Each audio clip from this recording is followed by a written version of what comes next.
Bible says in Isaiah 46, 9 to 10, that if I've spoken it, I'll bring it to pass. If I've purposed it, I will do it. And that's what the Lord says.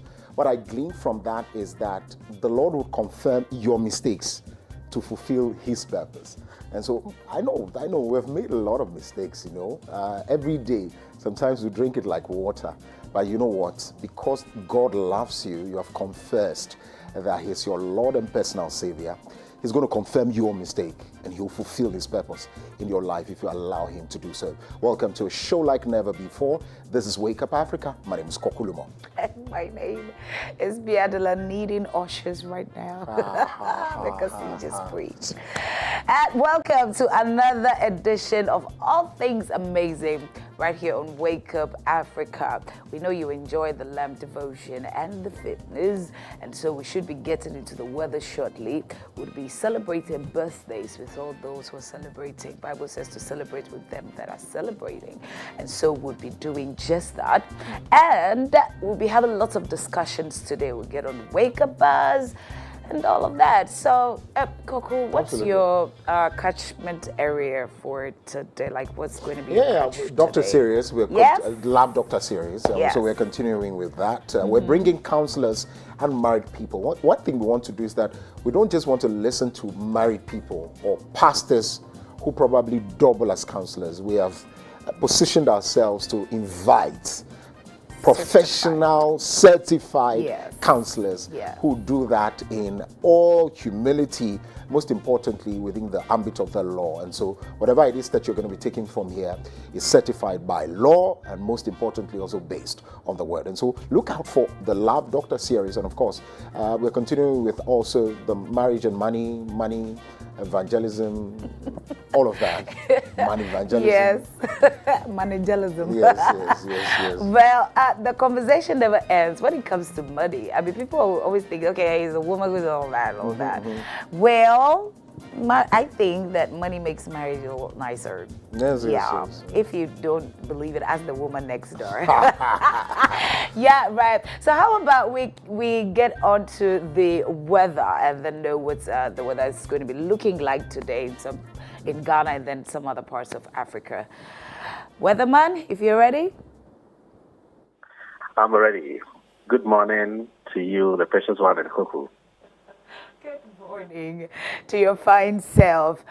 Take us away. What should we be expecting today? Thank you very much, the precious one. Let me first greet our channel viewers and listeners of Dominion TV this morning.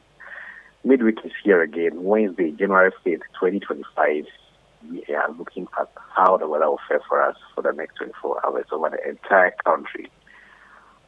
Today, the Harmattan has intensified again from the Sahara Desert to the northern part of the West African countries, also affecting northern and middle sectors of our country, bringing more dust into the atmosphere.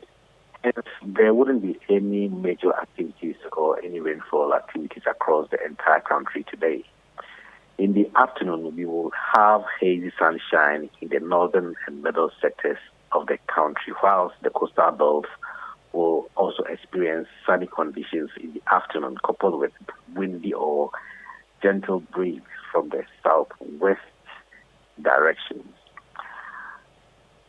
Due to the intensity of the Harmattan, citizens are advised that naked fires should be handled with care to prevent any form of fire outbreak.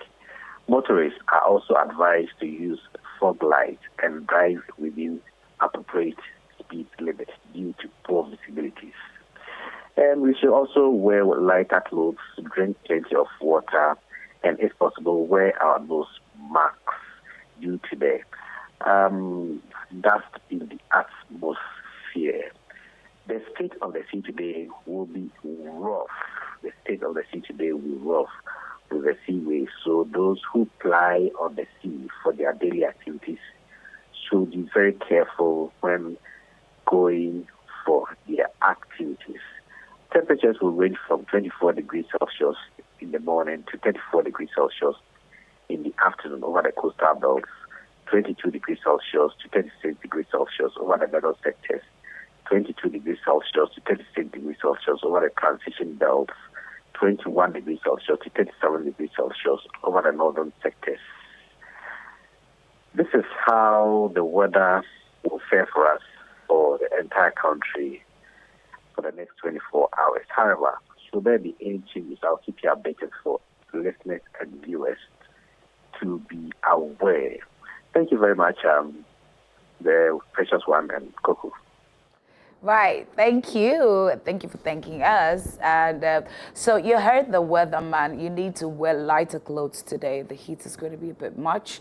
It's going to be dry and hazy. Yeah. So you should be advised. And also, if it is possible, you should wear your nose mask, especially for those in the northern region into the middle belt. So yeah, so that you are well protected, because there's a bit of dust in the atmosphere.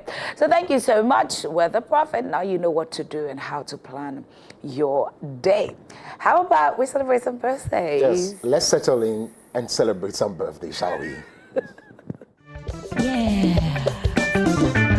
It's your birthday. It's your day, one day out of 365. It's your day, one day out of 365. Happy birthday, ooh, to you. Happy birthday, yeah, to you. Happy birthday to you.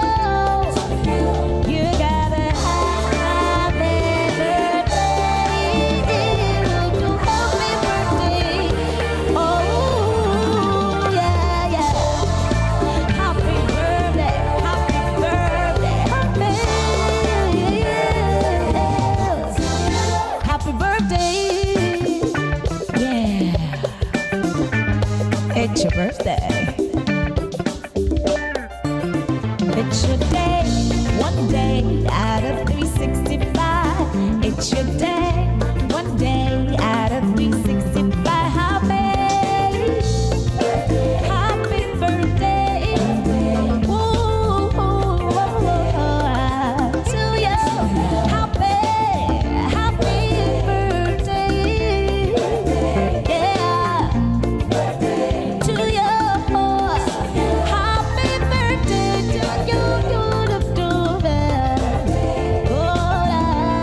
to you, to you. You got a happy birthday, happy birthday. Oh yeah, yeah. Happy birthday,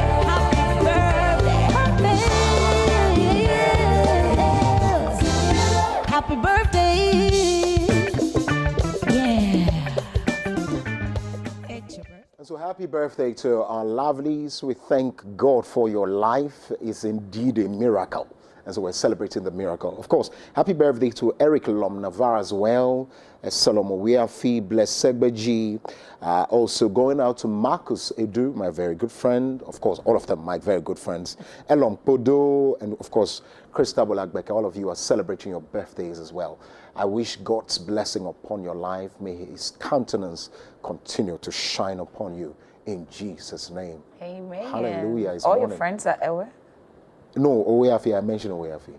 Because you mentioned Eweli, like Weafi, it's Weafi. Ah, right. Right. So, hi Weafi. Oweafi, It's fine. It's all right. It's okay. Yeah, right. So how about we get onto the Wake Up Buzz to know what's happening in the space. So we're going to have local news, some local news, and then some international news, just to keep you informed, right? Wake Up Buzz.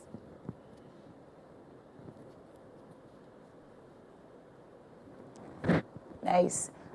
So first, Kolebo Mortuary will be reopened in 6 weeks. Yes. So I think last year, the people who worked at the mortuary also threatened to go on strike. Yes. Because they felt that they didn't have good working conditions and they were exposed to all kinds of diseases and all of that.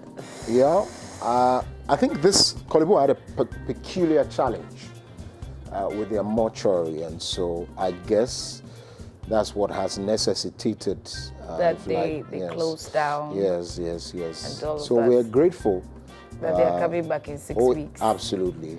Indeed. Anyway, we just pray that it's not the facility that comes back, but workers also come back. Oh yeah, they will.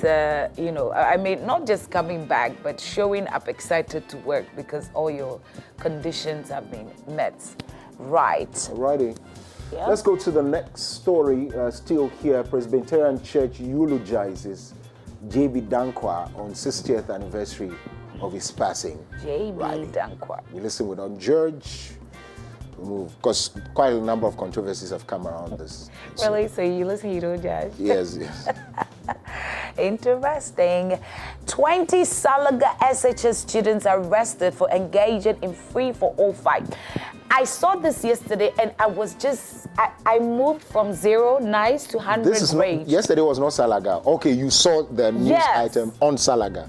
Because yesterday there was also CAS and KTI. Yes. Yeah. So what is happening? Yes, indiscipline. But they are seeing the parliamentarians do it. They are seeing their fathers also. So of course. So it's regular now. Yeah, it's now. You see them on television. Nothing is done to them. Right. So I mean, and these are supposed to be honorable. Yes. Now, if you're honorable, you're not doing honorably well. Yeah. Anyway, but that's terrible. I mean, free for all fight. That's like a fight without rules. You can do anything. Yes. Bible says we wrestle not against. I mean, we should be wrestling, don't, not with flesh. Right. But I feel that they should face the full rigors of the law. Very important. Yep. Still on the local scene, Affirmative Action Coalition bemoans non-inclusion of women in Upper West Region's MMDC shortlist. Is it that they were not qualified, or I don't know. We just have to get into the stories to see. You see, that's where we draw the line. You are free to come. You will be vetted. If you are not qualified, then that's it. Is it because of affirmative action bill that we have to necessarily put you there? It's not making sense, really.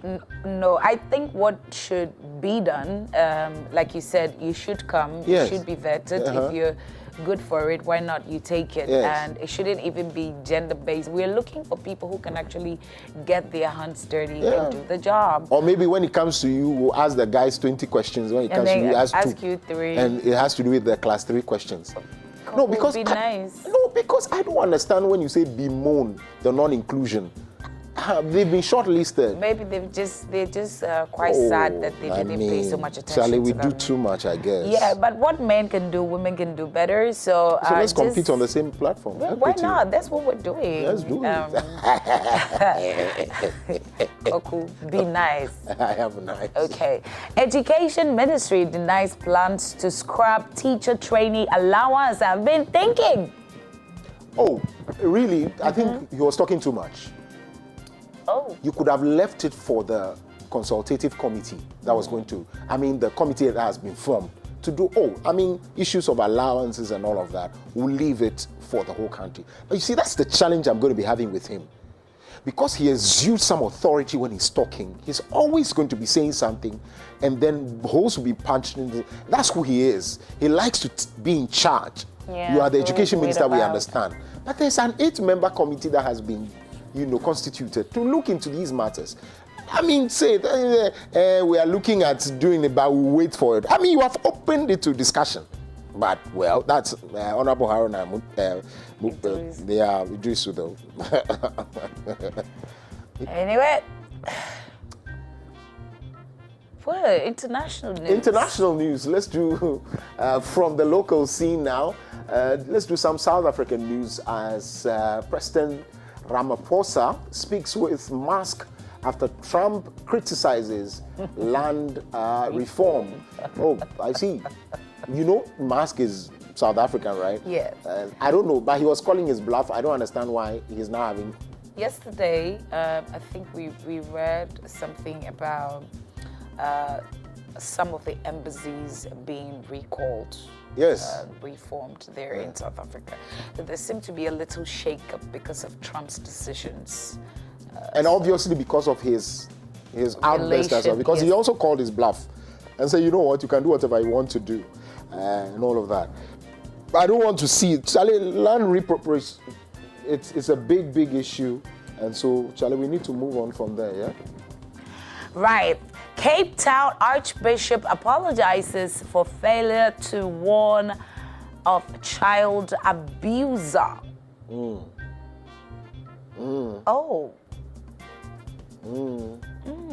Okay. We'll see about that. Why are you not saying anything about it? Oh, I mean, he has apologized already, Okay. for failure to do something. Okay. M23 rebels declare ceasefire in Goma for humanitarian reasons. I don't understand. After people are fetching their dead on the streets, they are now calling for ceasefire. Well, and you see, the challenges, I quite remember someone like our president was calling for two things, where the credit rating agencies should stop rating us because it puts us in bad light and it's according to their metrics. Note that we are the ones who invite them, and these metrics that are used in also running us down or running us up are known to us. The other one is that he also called for us to leave the International Criminal Court, the ICC, because of, again, he believes, and he and some other president believe that, you know, it has to do with people just hauling other people to the court. I say, things like this, how do you expect people not to be punished? If ICC issues warrants, arrest warrants, how do you think that we should not arrest people? You see, that's why sometimes, as much as you are coming to the public to speak, I believe that it has to be informed. Yeah, because these people, they deserve every punishment. yeah, well, You know? They it is deserve what it. it is. Justice has to be served. You are calling for ceasefire because of humanitarian reasons. it's a nice English to go by. Clinical trial for Sudan strain Ebola vaccine begins in Uganda. Ebola vaccine. We're back to this conversation. Of course, I mean, we're going to be having, I think 2 weeks ago, I wanted to have a conversation on Ghana's preparedness for any public health, challenge. Pandemic because we need to know. Thank God the man who is in charge of the Ghana Health Service was the one in charge of COVID, the whole country. So let's see how they prepare for things like this, because things like that. It takes a lot of money. Now that US has also pulled off the World Health Organization, Charlie, that will be a big challenge. Anyway, Kenyan gold mine collapse traps miners as rescue efforts continue. So the miners are trapped in there as rescue efforts continue. I think we had a similar issue. Some people were going... South Africa? No, not South Africa. Yes, there was one in South Africa. Yes. And I think that... The Obuasi one has to do with the crossfire that happened between them. So ours is They were being different. stopped not to go in there, rather. Nice. Well, we wish them well. Yes. That they'll be... Yes, absolutely. Well, that's by way of Wake Up Bass. What we're going to be doing next is to be getting to these stories, bringing you very detailed discussions on this, even as my guests join us on the news review segment. Remember that coming up later also is the Lab Doctor series. We're also doing tech and trends. Yeah. Then also is the issue of money and marriage and all the other very things important that have to do with it. Stay with us. We'll take a break. When we come back, Wake Up Africa returns. News review comes up next.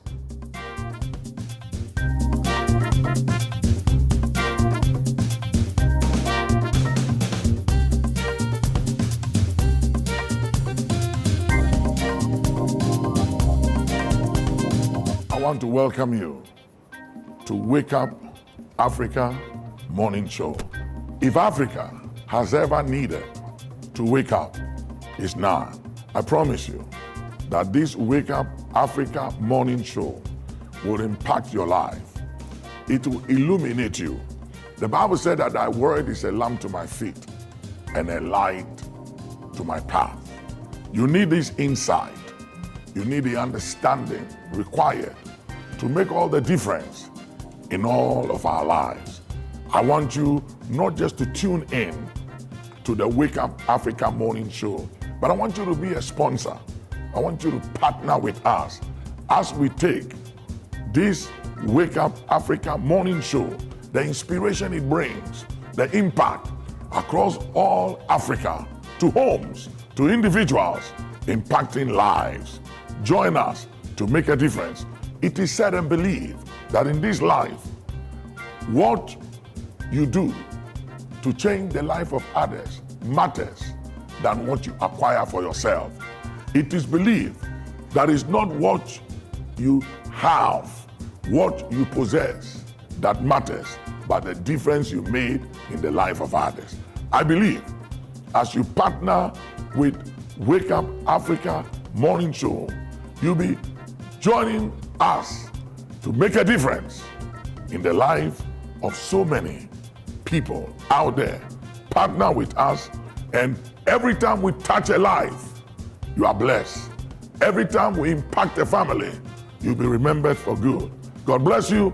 Looking forward to partnering with you and tuning in to Wake Up Africa morning show. Well, the voice of and the face, and of course that call from the Archbishop Nicholas Duncan Williams sets the tone. How about we get into some very good conversations, one that we're careful of, but most importantly, we'll try to do all of things. Educate you, entertain you, and most importantly, bring some inspiration to you. Welcome to the news review segment, and we're excited to have you join us. We're going to get into some great stories, or stories that are making headlines, and bring some info to you if we must. Reverend Bafoboni, Nanaya Bafoboni, is an architect, a builder, and also a pastor with the Eagles Network International Ministries. He joins us via phone, and also Mr. Ebenezer Gabson is UPSA GRASAC Secretary, and he also joins us via Zoom, right? And so good morning to you, gentlemen. Thank you very much for your time. Good morning. All righty. Reverend Bibi, can you hear me? All right, we lost him there. We'll get in there and speak to him. And but while we do that, let me touch base with you, Mr. Gabson. Let's start off with the very first one that has to do with the withholding of the WASI results. And also, Nooks has threatened to go on a nationwide protest, and they have also given some ultimatum to WAEC to do same. The most important thing is that we have heard from last year what has been the issue, where some monies have not been paid. At some points before the ex-Wal government left office, we understood that some monies were released. There were some outstanding that were not paid. This is where we are. What do you know about this? You are with GRASAC. What it means is that you have very close affiliation with Nooks. Is there any details you want to share with us before we go into the details? Thank you very much. I wanted to say a very good morning to all Dominion TV viewers. And I want to say a very wonderful good morning to all UPSA graduate school students.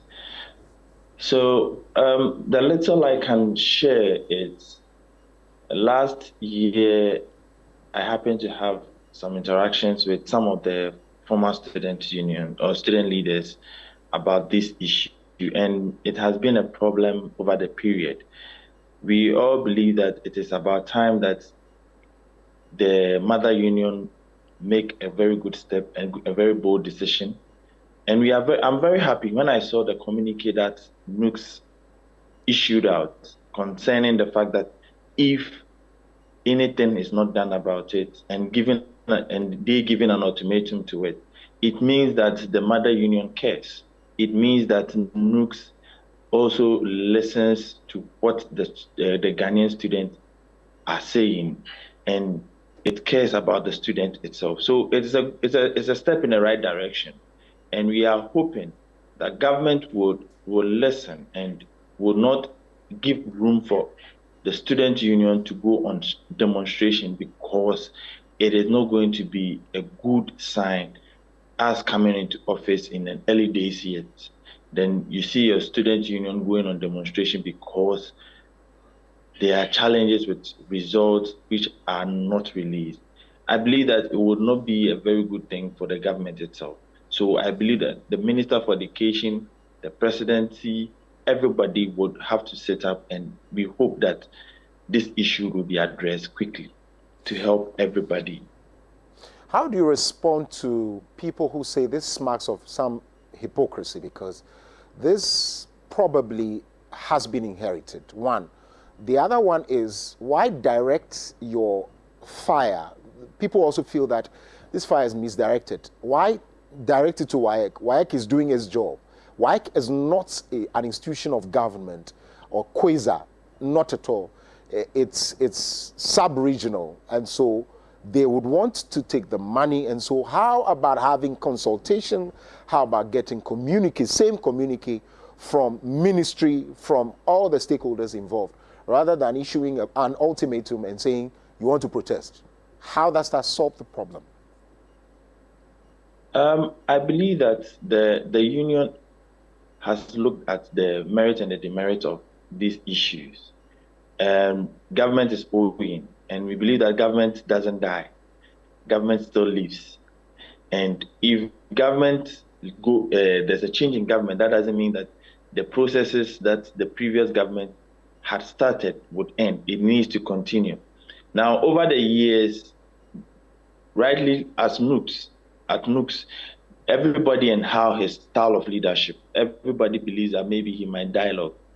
Some of us who are of the view that sometimes you need to let the people or the leaders know that you are around.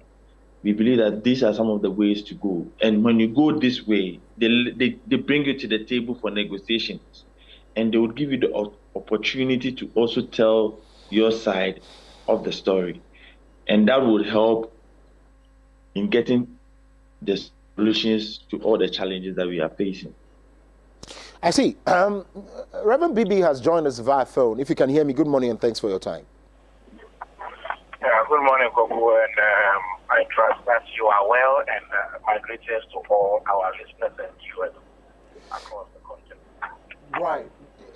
I don't know whether you have followed, but we're touching base with the issue of the withheld WASI results and the ultimatum that has been given by the National Union of Ghana Students to state that there's a possible protest that is being planned.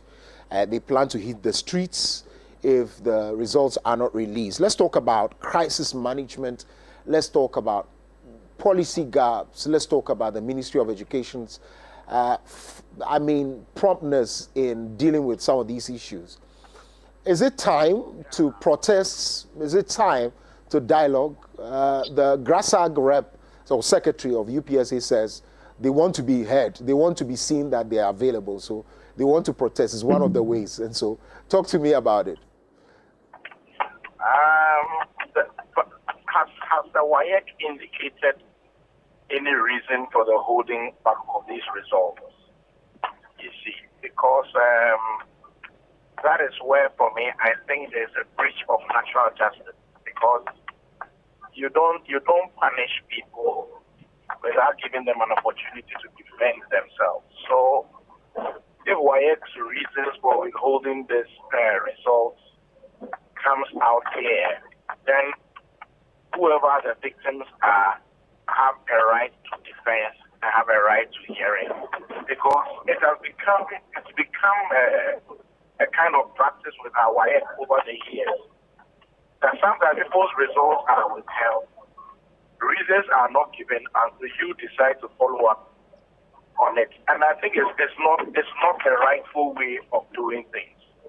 It does not align with international best practices as we know it today. So I think it is time for WAEC to modify his way of doing things. If their results are being withheld, I think the right thing to do is to properly publish those names of index numbers of the students that have been affected, and then find a way of letting them be reached and then the matter resolved. It is also an issue of the government owing them arrears, as we have been made to believe in the public space. I do not think that using the student as collateral damage is the way to go, because we need to understand that release of results and the pursuit of their academic journey are all time bound. The universities are not going to open admissions for the WASI guys indefinitely. There is a timeline for when to apply and when admission to CDS ends. So what you are doing is that you are expending a resource that cannot be renewed, which is time. When time is wasted, you can't get it back. Even as I started speaking to you, the minutes that have passed as we started speaking will never ever come back to me. So I don't think that if WAEC wants to engage government because there is debt, that is the way to go. Holding students ransom is absolutely inappropriate. It's absolutely reprehensible. And I think that we must find an alternative to this way of doing things. I don't know, but I think I will urge the student unions to go on the protest. The benefit it has for the student body is that in the end, in the eye of the international community that will see this protest and demonstration, will bring pressure to bear on government and as well as on WAEC to sit down and do the needful so that we can deal with this conundrum that we are facing at this time. I see. Let's still stay with the... Okay, so let's move away from that. So it's now clear on where we are. Let's move away quickly from that, but still in education, still also with the conflict resolution or otherwise. 20 Salaga Senior High School students arrested for engaging in free-for-all fights. It's brought back to, I mean, yesterday we were dealing with CAS and KTI. Now it's Salaga Senior High School. The issue of conflict resolution has come up strongly. Whether or not discipline has broken down in all schools, for which we can see, because it's one too many. From last year, we saw it 3-4 years ago, it was rampant, very frequent, and now it seems to be surging. People have attributed it to the indiscipline on the national front, for where everyone is being blamed, from parliamentarians to even us ourselves. Let me start off with Mr. Gabson. What's the way forward, really? Issues of conflict resolution in schools and what the role of educational authorities are. Thank you very much. I believe that the issue of students fighting and misbehaving on campuses, it's becoming a problem. I think that it's about time that we start to address this issue nationally and holistically. Because if you go to the junior high schools, it happens, but just that we don't get it in the media houses or in the media houses. So it is about time that we start from the grassroots. Let's bring back the discipline that existed over the period, because if you don't start to train the child as early as possible, he gets to the senior high school where parents and guardians are not there to control them. They misbehave. It is always going to be prudent that we start from the grassroots. Otherwise, we are always going to face these challenges and we will not be able to find a head-on solutions to them. If the cultural values that we used to have, if the things that we hold dear, that is discipline, that is respect, are not inculcated in students at the early stage, they would go into the secondary schools without all these things. or these characters and exhibit a different form of character, which would go back and hurt us as a nation in the near future. We need to start this particular period or this particular agenda at the early stages to build up young Ghanaians to be very respectful, to be very disciplined, and know what our culture and our values are as a nation. It would help us to cramp on all these challenges that we are facing now. That is where I see that is how we will be able to solve these issues. But if we decide that we are going to punish these students, it will still continue, because they believe that even if they fight, they are going to be punished, and they know that they are going to be punished. So if we don't start to educate them, if we don't start to train them now how to be disciplined, how to respect each other, how to respect each other's opinion, they will still continue, and that is not the best way to. Let us try to inculcate discipline in them now, and it will help. I see. Very good points. How do we do that then? Do you also share in what Mr. Gabsing has said, Reverend Bibi? Yeah, I remember yesterday when I was in the studio, I raised some concerns about these things.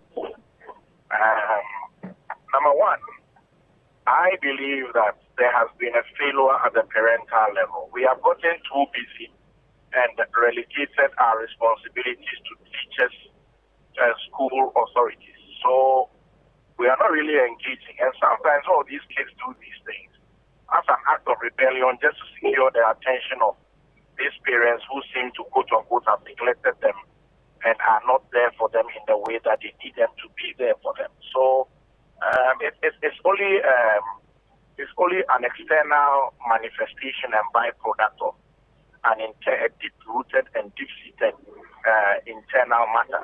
And so parents need to take their share of the blame. Secondarily, and I think this point I'm making will be very useful, especially with our educational forum that the new president has asked to be undertaken.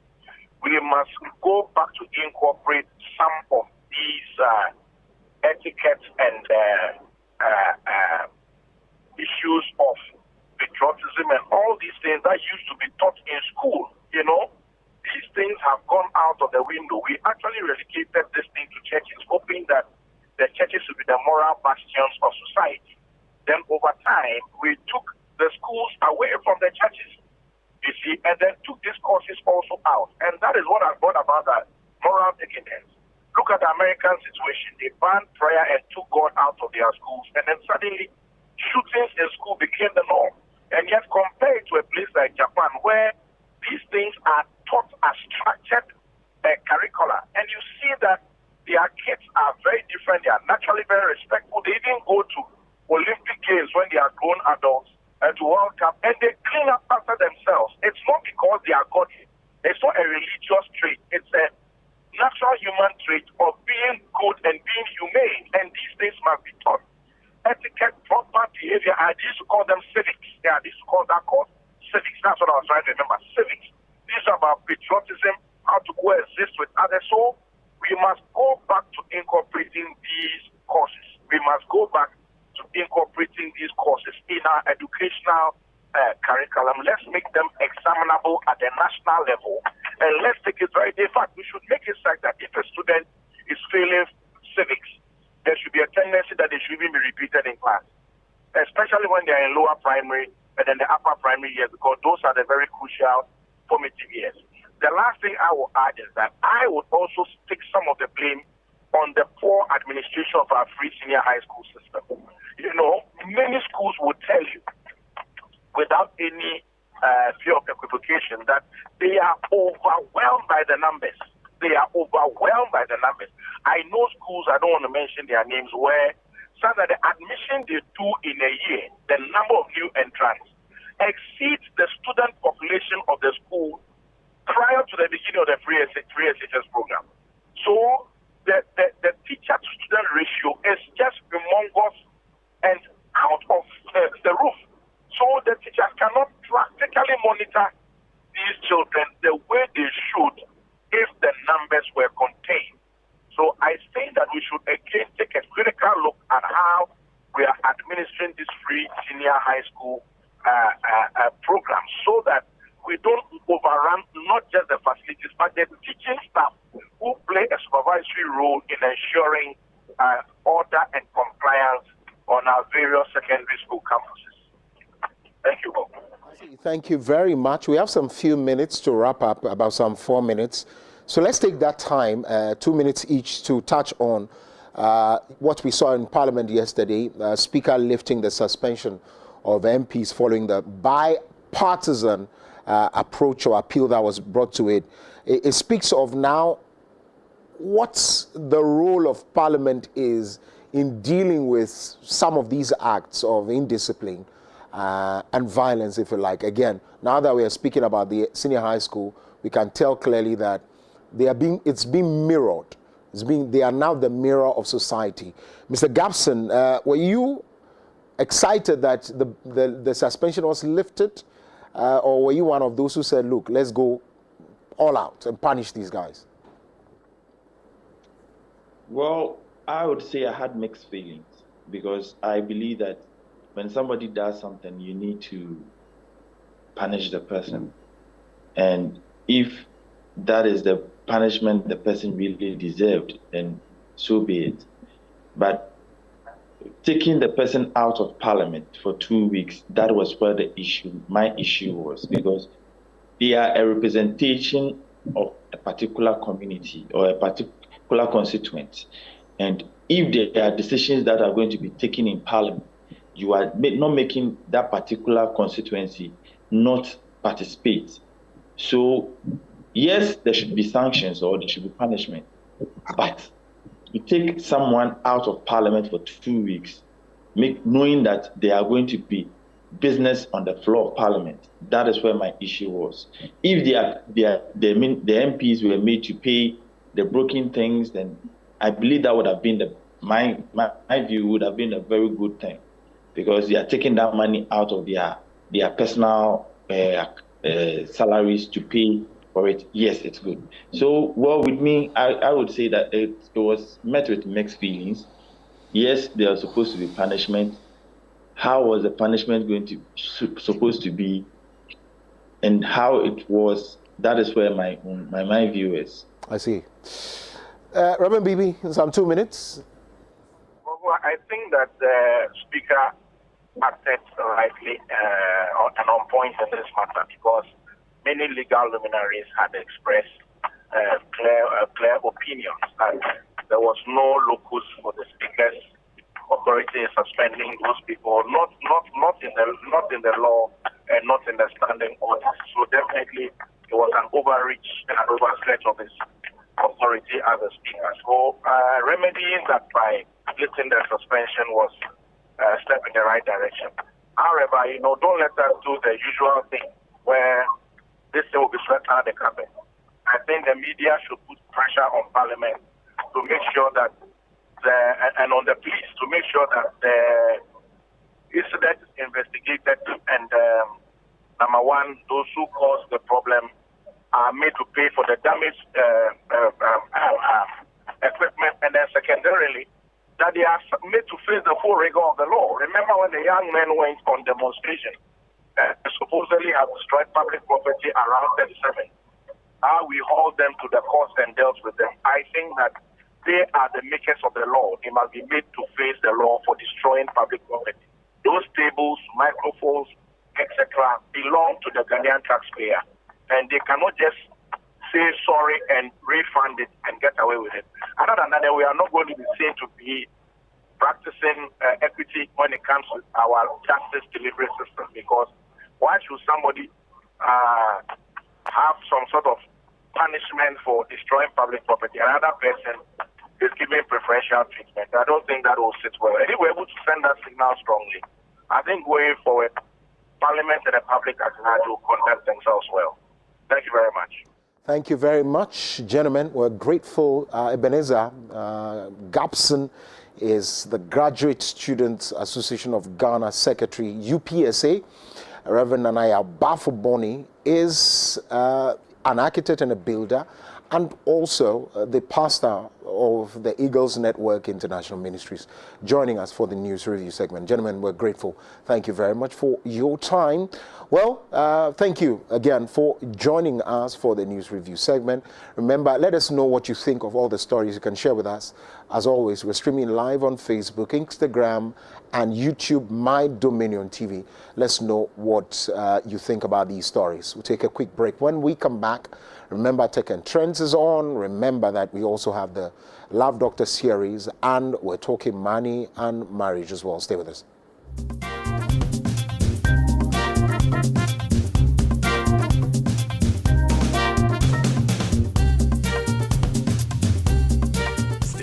DStv, and we'll show up by giving you more incredible entertainment. Going to have a little fun. Upgrade your subscription between the 13th of January and the 31st of March and get an even higher package for a whole month on us. Buckle up, here we go.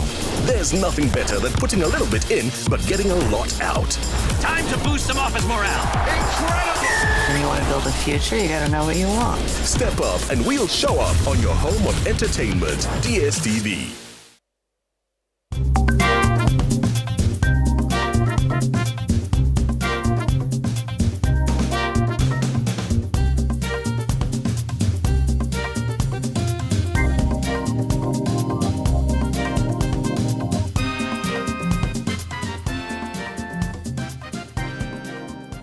Welcome back. Now, how about we get into tech and trends? See what's happening in this space and then what programs there are to enjoy. And to help us do that, we have Sia Hine. Good morning, Sia Hine. Take us away. Guys, this is your girl Sia Ahine bringing you all the latest in the world of trends and technology. Yes, this is the trends and tech segment. And on today's segment, we have a lot of exciting things for you, so don't go anywhere. First off, there's a new kid on the block. So to all our chat lovers, all the AI lovers out there like myself, and you as well, there is a new kid called DeepSeek AI. Yes, it's at par with ChatGPT. People are trying to say it will overshadow it, it will overthrow it. Yeah, there's all speculations and everything, but this is also a good one. Let's check out this video to see what it's all about. So DeepSeek is a very popular AI assistant, and I'm pretty sure it's going to be making the rounds very soon. If you want to go and give it a try, I will go and give you a breakdown on exactly how to use it. It's just another one of these AI assistants that you can use, but this one seems to be very popular. So if you make your way over to your Apple App Store or your Google Play Store, go ahead and just search up DeepSeek AI assistant. You will see this particular application come up. So this is what it looks like. You can go through and read more about it. It is an AI assistant powered by the DeepSeek version 6. You know version 3 model, so it is very similar to ChatGPT, as you can probably see. It is almost like ChatGPT and Google Gemini combined. That's what the UI looks like. So go ahead and download this application. On download, it will ask you to basically log in via either your Google account, Apple ID account. Yes, you can sign it with a different method if you want to create an account. When you come into the panel, this basically looks similar to ChatGPT. In the top left corner, you will see these two lines which basically showcase to you existing chats that you have already done. So all the existing AI chats that you've done with DeepSeek will come up right there. If you look in the top right corner, this little plus button right up there, you can create a new chat. So if you want to quickly jump into a new chat, you can tap into the top up there. So you can go through and start asking questions like, how many planets are there, or anything you want to know. The DeepSeek version is like the paid version of ChatGPT, but you can try it for free. You can search for things on the internet if you want to be able to. So if I were to ask for what is the stock price today of a certain stock, I'm sure it will be able to Google it. You can see if I go ahead and enable the Google, the web search will go ahead and start searching on the web for it. And found result will tell me what the stock price probably is today. This one are actually slower. You can see it's still searching. ChatGPT probably would have responded by now. So you can see this is still going to be work in progress for sure. Click on this plus button if you want. You can go through, and I guess it's telling me that uploading files available is unavailable for searching while you are searching. So you can upload files and stuff too. I can stop this right now if I wanted to, and I can go through and click on the blast button, and I will theoretically be able to start uploading files like images. So that is basically how you use DeepSeek. Yes, and there you have it. That is the DeepSeek AI. Remember, it's not here to replace anything. It's just here to make our lives much more easier. Moving on to other stuff, well, there are new song releases for us out there. Yes. So all our gospel music lovers, we have some new songs for you that we want to check out. First off, we have Kwame Jan's Yahweh Be Praised. Yeah, Yahweh Be Praised. This is a wonderful song. Let's check out this video. Lord, I worship on my knees, for your love has drawn my feet. Lord, I give you all the glory. Lord, I give you all the glory. Sin and death, they captured me, but your love has rescued me. Lord, I give you all the glory. Lord, I give you all the glory. Lord, I worship on my knees, for your love has drawn my fears. Lord, I give you all the glory. Lord, I give you all the glory.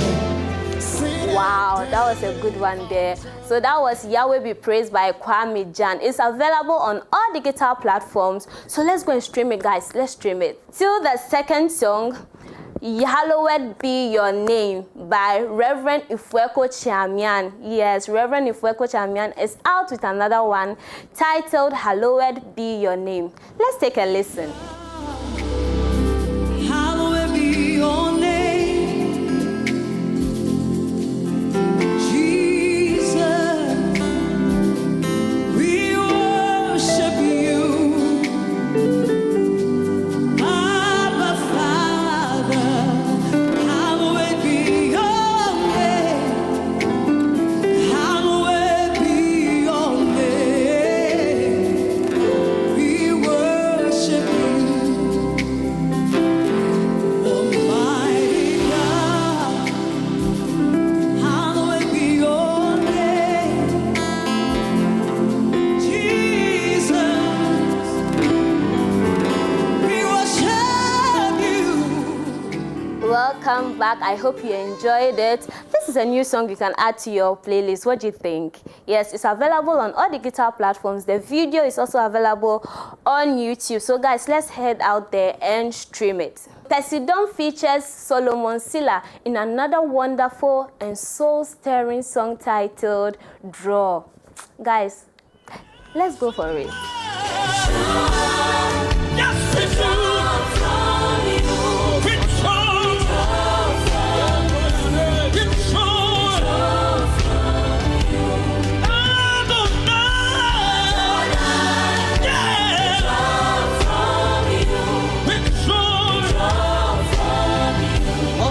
We sing, yes, you are, yes, you are, yeah.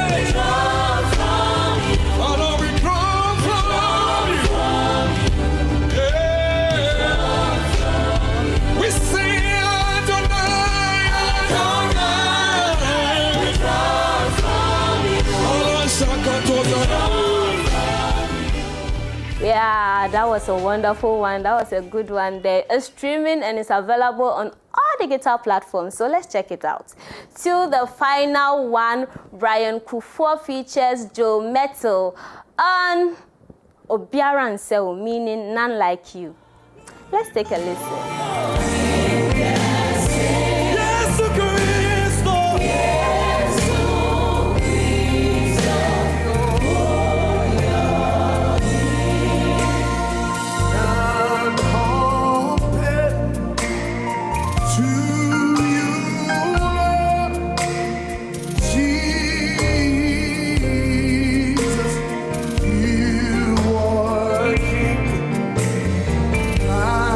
Oh,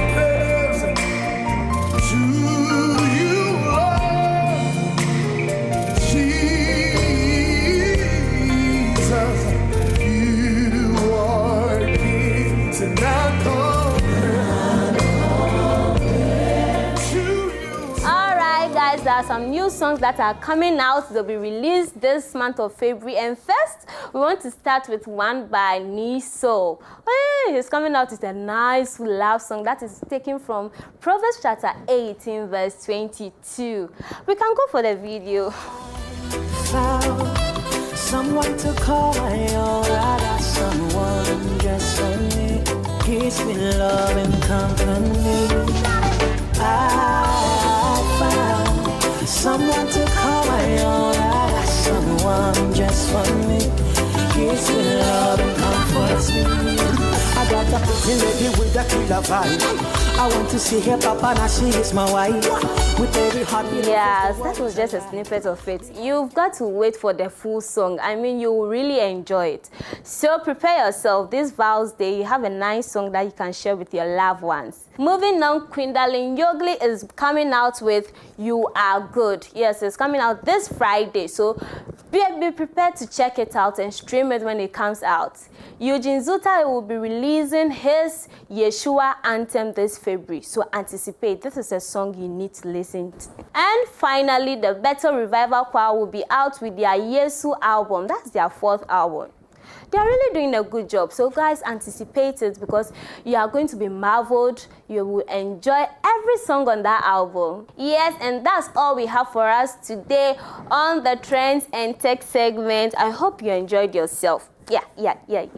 So don't forget to head out to our social media platforms. Like, share, comment, everything you want to do, just do. We are there for you. And remember, Biadela said, you should send your love quotes, love messages. We are here. We'll be reading it for your loved ones, as well as birthday wishes. And this is all we have for you. I am Sia Hine. This is the Trends and Tech segment. Over to you. All righty, over to me. Accept the challenge. Right, so now you know the kind of songs that are about to trend or are already trending. And so if you're a music lover, why not dig in deep and enjoy yourself? Music has a way of just soothing you. Right, so get on some music and then, live on a good life, right? And then on that tech update, the AI thingy, try it out. Why not? Okay, so we're ready to have a love conversation with a very beautiful couple. They've been married for so long, and you don't want to miss out on the knowledge or the wisdom that we're yet to tap. And so you want to join us for our Love Doctor series. So how about we take a love song? Forever is a long time. Enjoy that, and then we get into the love conversation. Because forever is a long time. That's how long I'll love you. That's how long I'll love you. Forever.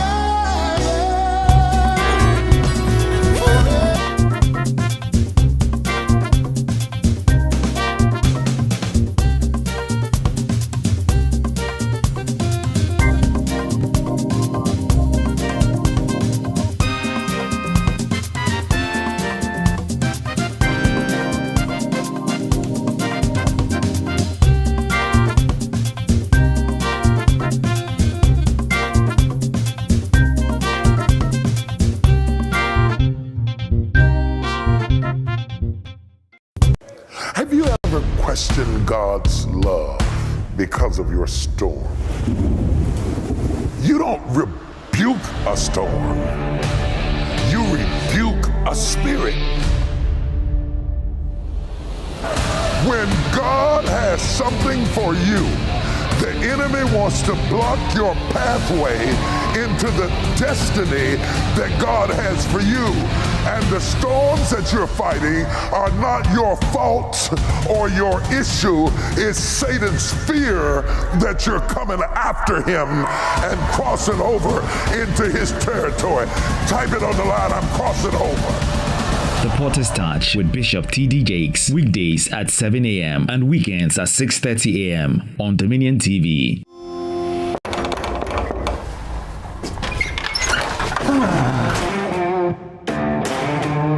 I wanted to make it a surprise. Why?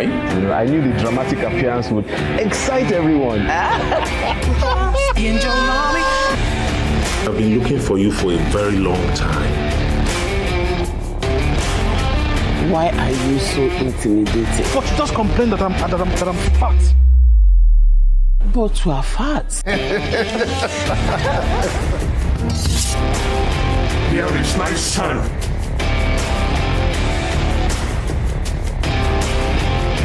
Give me what I want and I will set you free. Stop! Jesus has set me free. Yes, Lord.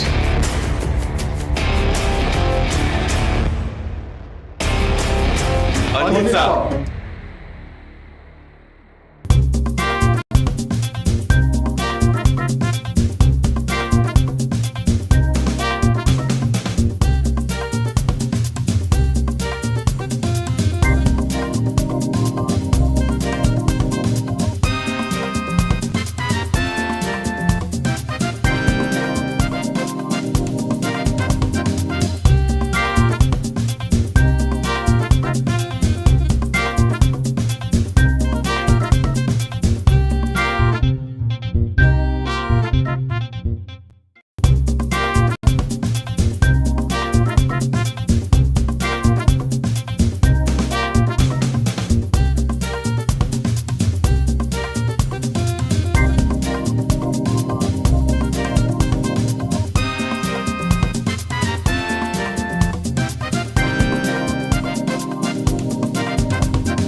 God. But of course, it's played if you have a wife, a beautiful one at that, if you have a very handsome one at that, you can play while you enjoy the breeze of the Lord and of course the breeze of love. I'm just cautioning so that we stay between boundaries, right? We're excited to come your way once again with another, episode of the Lab Doctor series. What we are doing is to bring to you professional certified counselors, right? So much so that they help coming from not only the Christian background, they also deal with these issues from, a very, very professional level. And so we're excited about that. Today in the studio is not only Biadela. Biadela is here as well, all right? So welcome, Biadela. She's the queen of love. Oh, yeah. She understands love. I do. I got Jesus. I understand love, but she does love. Yeah, because it's the Jesus kind of love. Absolutely. But of course, we have George Kojo Asa. He is a certified counselor by the Ghana Psychology Council, a member of Ghana Academy of Christian Counselors as well, was diploma in Christian counseling, married to his beautiful wife, Florence, over 4 decades, 40 years of marriage. Brother. With 3 daughters. 45. No, over 40 years. No, I want you to put the 5 there. Come That's on, relax. A full lifestyle. Relax please. for me. With 3 daughters and 4 grandchildren.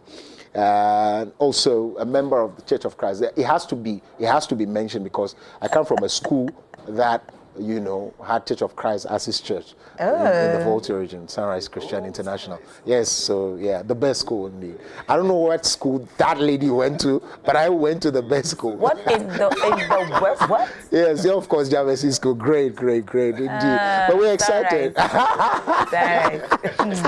But we're grateful that you can join us. Good morning. Good morning. What have you been doing these 45 years though? I've been a businessman. Okay. For 40 years. Okay. I retired some 2 years ago. Okay. So a retired businessman. If you haven't heard that before, you are hearing for the first time. For the first time, how a businessman can retire. Okay. Yes. Okay. Most of the questions are going to be hovering around your book, You Are Me. Very interesting. Yes. I started skimming through, got it this morning, some few minutes ago. Observations from teaching, counseling, and living a marriage of 40 years. And so that's it. And so you are me. And so intimacy, into you I see, you are me. You are me, I miss you. You are me, of course. We'll be getting into that. I want to also state on record that Mrs. Sa is a very, very demure character. Oh my God. She doesn't like talking, and so today she'll be talking less. We just have 2 questions for you later, just 2 questions, but almost all the questions will be going to Mrs. Sa. But tell me about it. I mean, to live a life, to put it in a book, to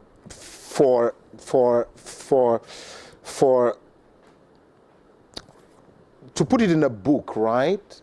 And to also share with people. I mean, it should take you a great deal of experiences. You have enjoyed marriage, have you? Yeah. So much? I have. So much? I'm still enjoying it. Okay. Okay. You tell us all. But today we're discussing to love and to submit. To love and to submit. In making the choices, of course, you dealt with expectations here. I'll look into that. To make a choice, is this something you need to, first of all, look at, especially if I am the man, because I'm a Christian, and I know that the ladies or the women or the wives must submit. Is that a prerequisite for, Thank you for the question. Okay, you need to look at yourself first. When making a choice, you don't look at the prospective wife or husband, but you yourself. How ready are you? Submissiveness is not only given to the woman. That is not an instruction given to the woman only. Okay. It's for both. We all submit from time to time, always, and as I can see the two, I can see some level of submissiveness between the two. When God says submit, it is because He wants the system to function well. And that's why the system will need a leader and someone to submit. But we all submit. Let me give you an example of submissiveness. I know your papa. Papa cannot mount the pulpit until he is invited. That is submissiveness. He must submit to the one leading. He cannot say, this is my church. So, look, come on, get down, let me preach. No. He will have to wait till he is invited onto the pulpit.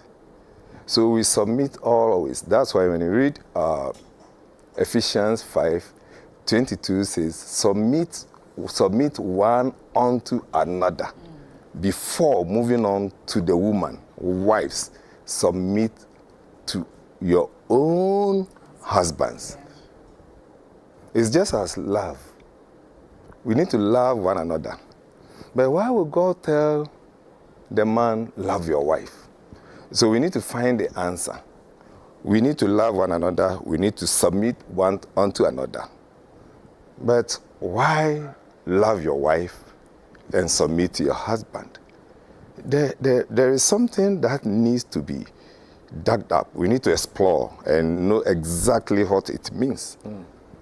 So you should be ready to submit yourself to your wife's directions from time to time, as before you look out for a woman who is going to submit to you. So that's what I can say for now. Okay. You know, the Bible says that if a man wants friends, he himself must first be friendly. So I'm thinking, if you want somebody to submit to you, we should see the quality of submission. But for a man in submission, should there be boundaries to how much you can submit? Okay. Let's get the fundamentals right before I move on to that. Have you taken an antibiotic before? Yes, I don't like Sometimes you don't like, no one likes taking drugs. No one likes. Sometimes you are given 4 days or 5 days. Yeah. And some other times you are given 14 days. Why? The need. The intensity. The need. Okay. Yeah, the intensity, the need, depending on the need. So God has placed certain needs in both man and woman. And the first need the man needs is a woman to submit, to respect. Right. So that need is placed in the man. And then the need for love and affection is also placed in the woman. So if no one is going to love the woman, not the husband should love and give her the utmost affection she needs. And if no one is going to respect Kwaku, and not the wife, it should come from the wife. So it is like the husband needs double dose of submissiveness, and then the wife needs double dose of affection. And that's why God will give different instructions. Okay. Though we all have to submit unto one another and love one another. So it is the need in the man and the need in the woman. That is why God says, you submit. All the cases that come before me, the married ones, the first thing you hear from the husband is, my wife does not respect me. And then the first thing you hear from the wife is, I think he doesn't love me. So the need is so not the met. Need. And so when you are loving your wife, you are giving your wife double dose of love. And when you are submitting to your husband, you're also giving your husband double dose. He needs double dose. And you need double dose. And so you give it out. Now, submissiveness is not the same as obey. So I'm coming back to your question. Yes. So when you get, I said elsewhere, when the interpretation is wrong, the application is flawed. What is the interpretation of submissiveness? I know you are conversant with the scriptures, Ephesians 5. Now, the scriptures or the Bible was not written in chapters and verses.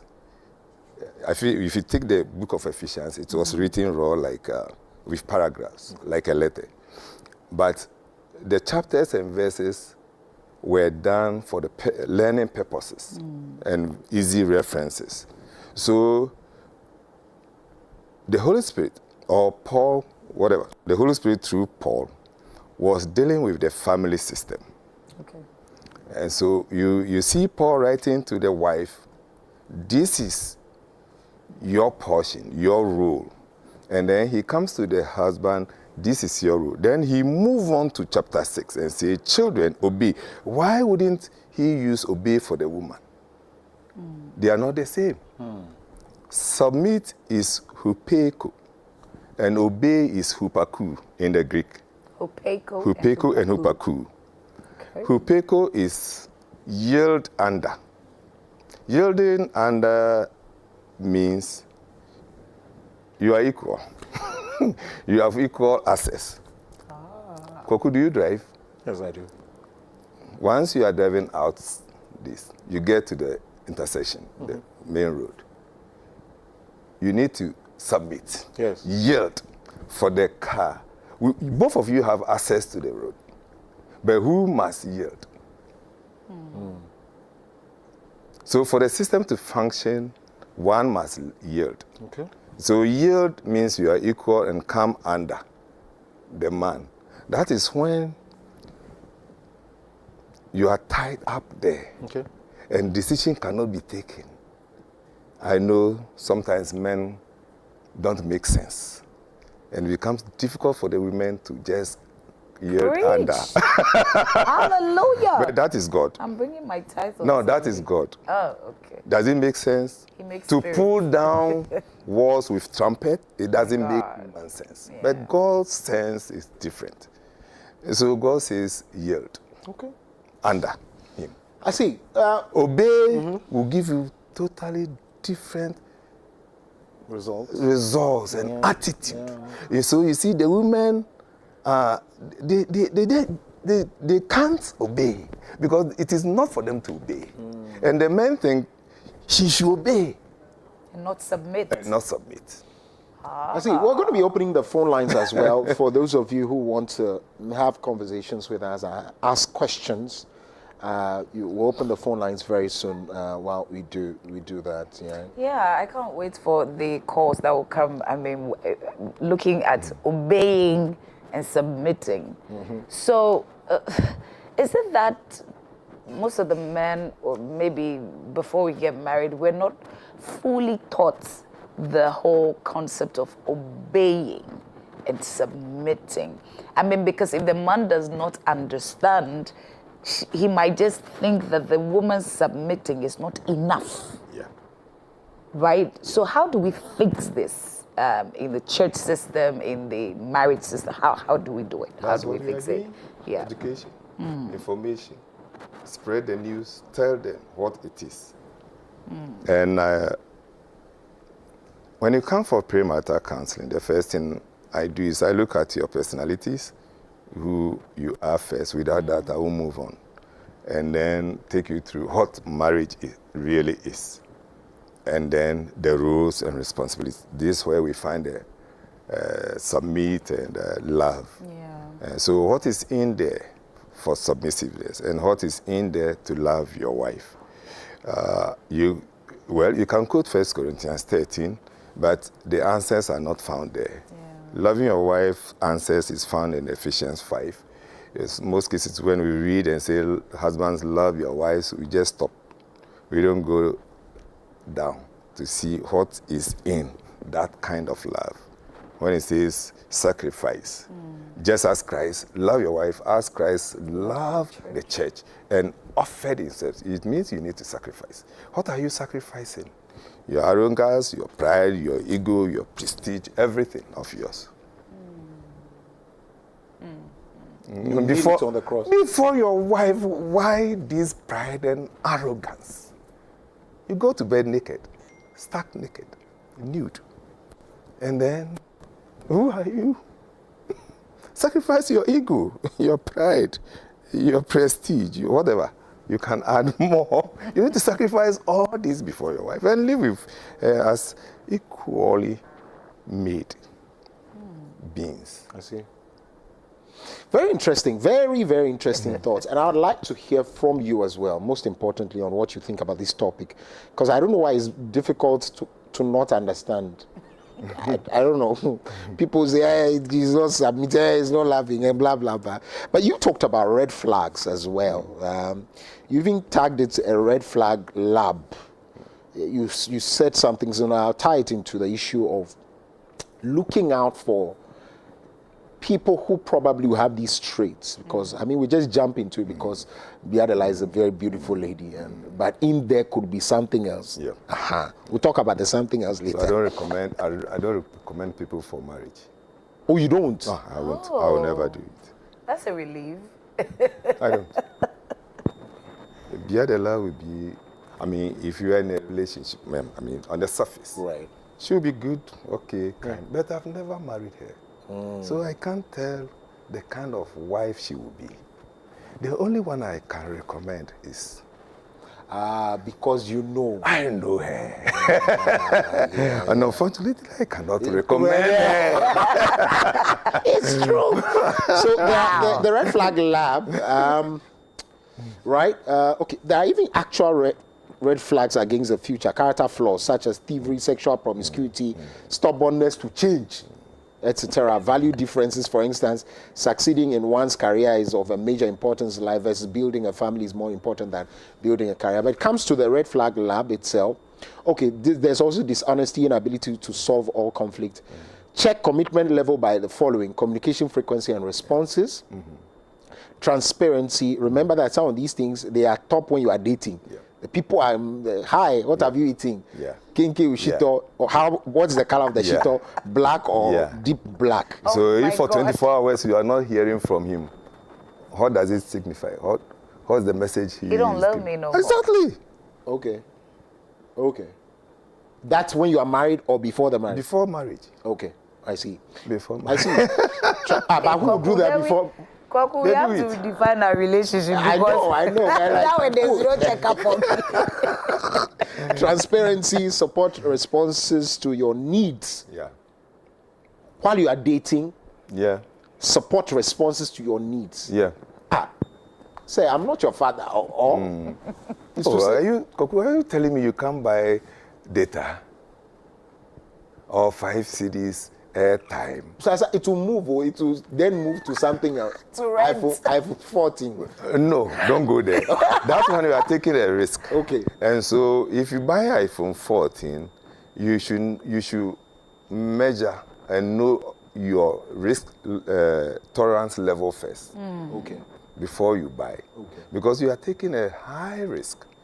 And so your tolerance level will determine whether to buy or not. Okay. If I'm buying it for Biadela, I'm single, and I'm buying it for her, then I should know that, well, if she refuses to marry me, that will be a problem. Then I can go ahead and buy. Okay. Because until you are married, you can always break the relationship. A broken relationship is better than divorce. Okay. Yeah. So even if it is this morning that I have clients who have just barely a week to the ceremony, and they opt out, and I think it's better than divorce. I see. Interesting.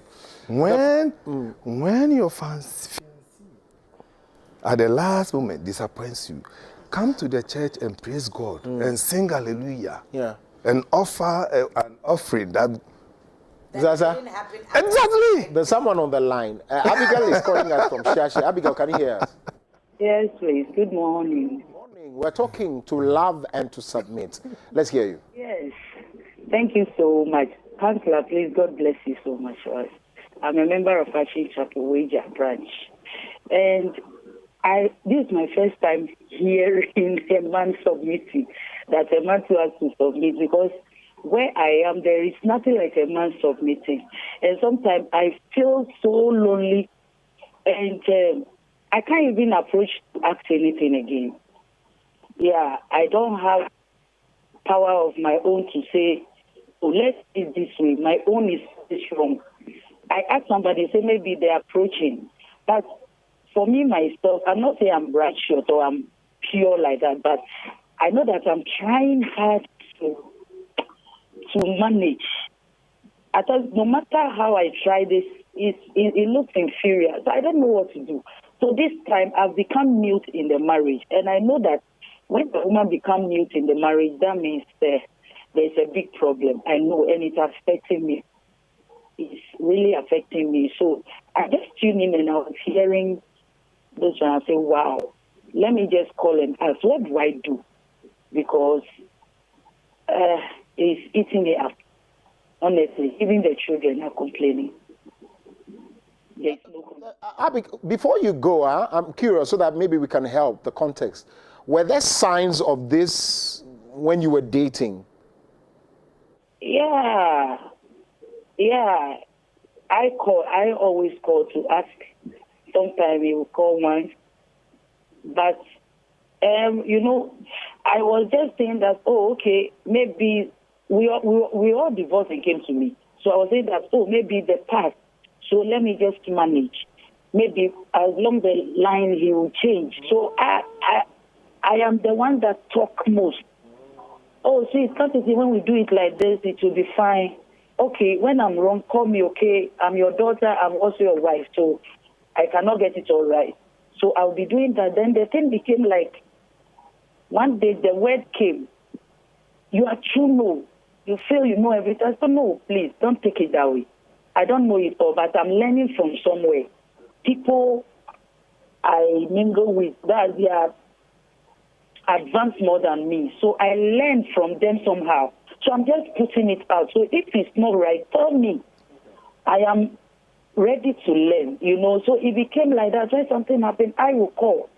I will kneel down. Even if the fault is not coming from me, I make sure that I will kneel down and hold your leg and cry, please forgive me.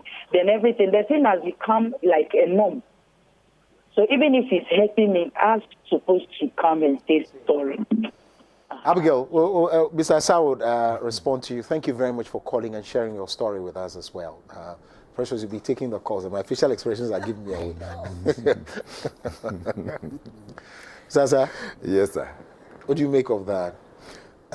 It will be difficult for me to give a ready-made answer, because counseling is just like It's a health issue, and sometimes you need to go, do the diagnosis, analyze it, to determine the kind of therapy she would need, and whether the husband will cooperate. Because if the husband will not cooperate, then maybe you need to take her through some coping skills, and that is a bit difficult. It's not easy, because the two need some form of cooperation and support. I see. The first support must come from the husband. Okay. And if he's not cooperating, the best you can do is to offer coping skills. I see. Ado is calling us. Ado, you're on air. Good morning. Yes. So I wanted to find out if, on the issue of submission one to another, how do you take our African context? You know, we are viewed, I can't be correct about it, seems to be a masculine society. So how do we juxtapose that with the scripture? Thank you. Thank you. Please, if you call us, make sure that you kindly turn down the volume on your TV set completely, all right, completely. Right, so you would want to hear from, and so if the husband, so before you go there, please don't forget it. If the husband is not ready to come for counseling, it means Agbena. But you can give her coping skills. And cope and adapt. It's difficult, so maybe the next thing to do is to pray and hope that God will touch his heart for him to come. I've dealt with difficult husbands, and some I don't move to my clients, but some cases I had to move. Recently, I have a couple. The man wouldn't come, so I moved, and then he came. When we started, then he became the leader. Now he will call me, when is our next session? Miss Asa, can we make it tomorrow? Now she realized that the healing process was not being, or the healing was not being administered to him alone, but for both. Because the wife also started having, started recovering from the things she had gone through. There was another one, he wouldn't allow me to come close. So I heard him saying, well, you invited him. When I went to him, I said, well, brother, your wife came to me. After listening to her, I observed that you also may have some concerns. And then he opened up. So you don't call like, your wife is here, come. No, you don't do that. And once you get him, it's not easy. This is hard. It's hard. Anyway, we have Rita from Dodoa. Morning, Rita.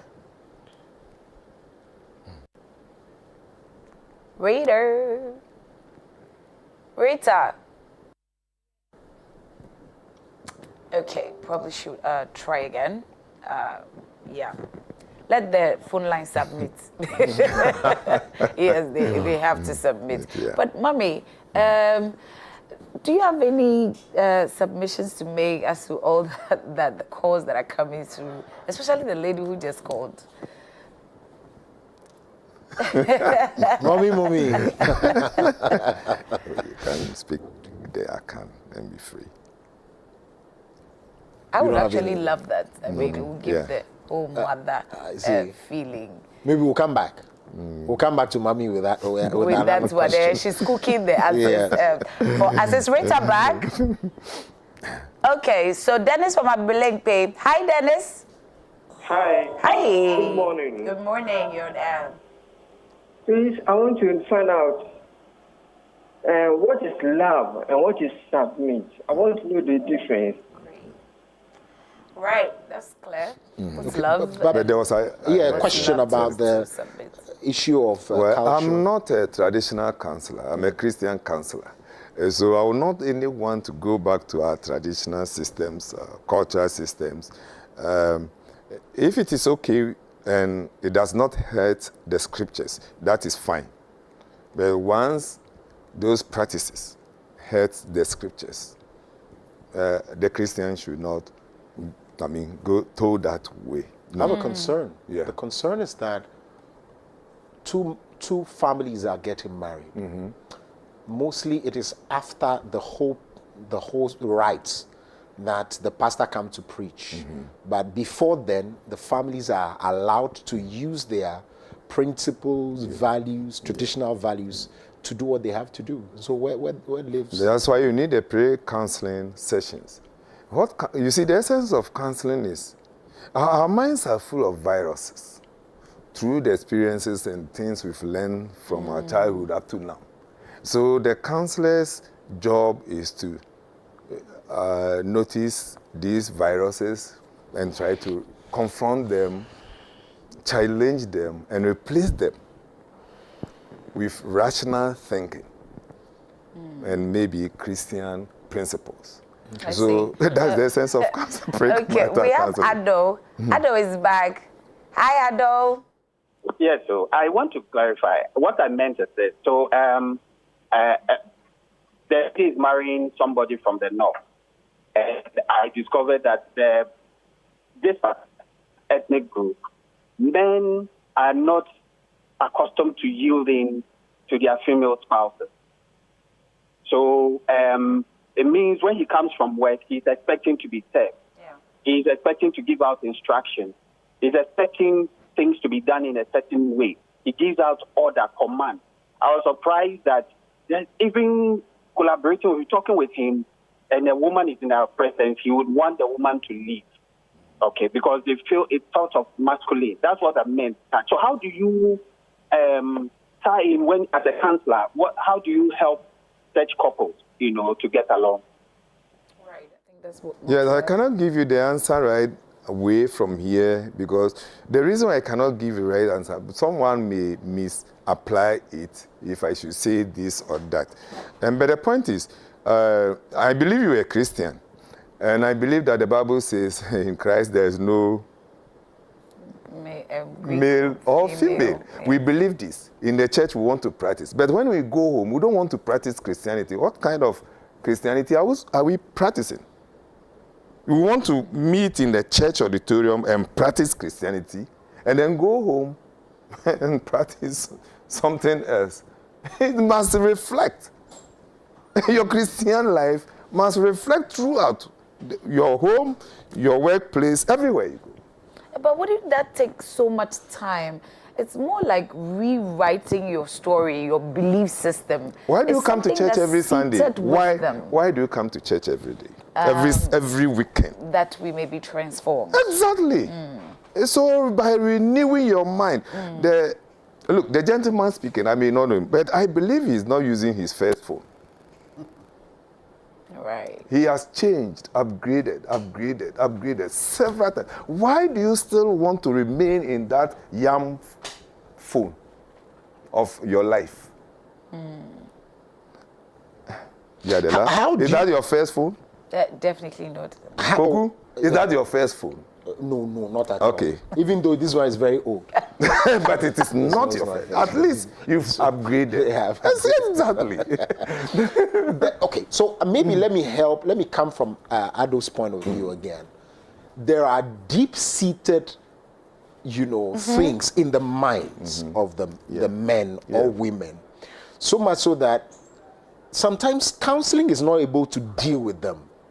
And they go back to practice it. If it is happening, what should the spouse do? So, for instance, to an extent that, you are pretending during the dating. Take it to the surgeon. Okay. And who is the surgeon here? The counselor. No. The Lord. God. Oh, okay, I see. His word is there to guide us. But when so that partner must pray. Must pray. Okay, sure. Must pray. Okay. And the prayer should be according to God's will.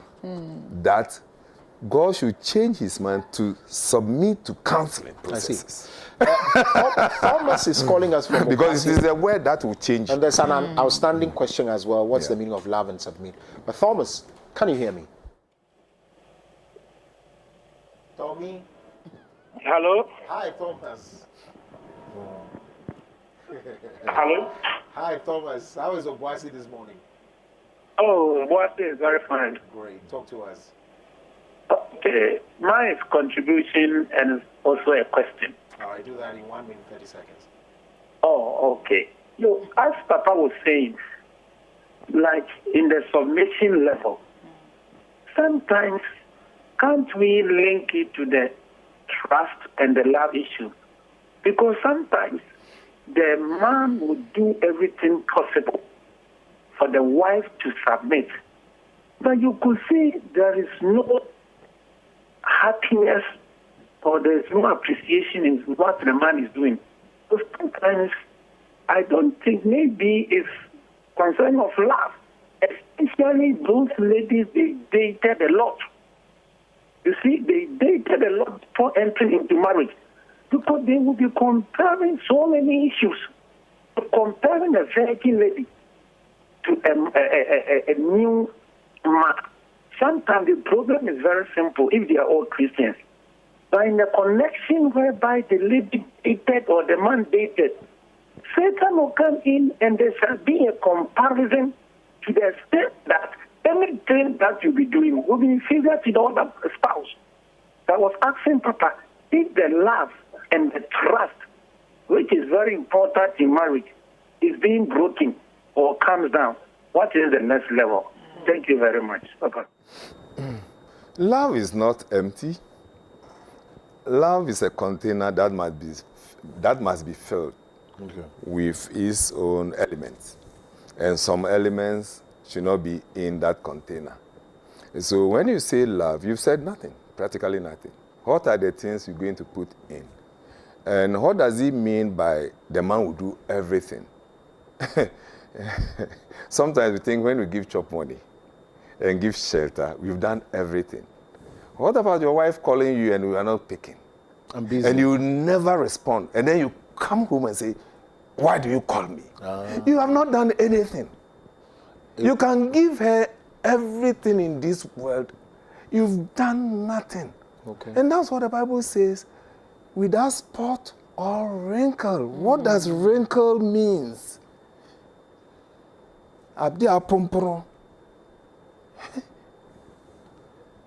More than 60 years, so still the wrinkles are just few. Yeah. I'm sure I have more wrinkles than Mommy has. Mine is off ahead. So this is it. If I should miss 1,000 calls, and as a businessman, formally, my wife's missed call pops out first, I'll call her first. Even if you're bringing $10 million business, I'll call my wife first. If she calls 10 times, I'll pick 10 times. And there will be nothing like, why are you still calling me? You just call me. No. That is love. That is affection without wrinkle. So you think you bought her dresses, bags, shelter, cars, so I've given her everything. No. To a more, before beyond, to a more serious one, if trust is broken, what should we do? Trust is not commanded, it's earned. So whoever is guilty in this matter should work towards bringing it back. How about the other party? Yeah, we'll give you some therapies. Okay. We'll give you some therapies. You and me. It's you. Yes. And I'm still trying to wrap my head around the whole loving and submitting and going for counseling. And have there ever been, real-time situations where couples have gone through all the counseling, but at the end of the day, you just realize that, no, these people, we can't do anything about them. We're done. There's no love, there's no respect, there's no submission. They should just go their separate ways. Yeah, you can't decide on that, but you can help them if they want to go to their separate ways. Once you observe that, it means the heart is no more functioning. When the heart is dysfunctional, it becomes difficult for you to work on it. I had this couple. They are higher ups. What I mean by higher ups are they are all directors in their offices. And then so I took a test for them. I ran a test for them.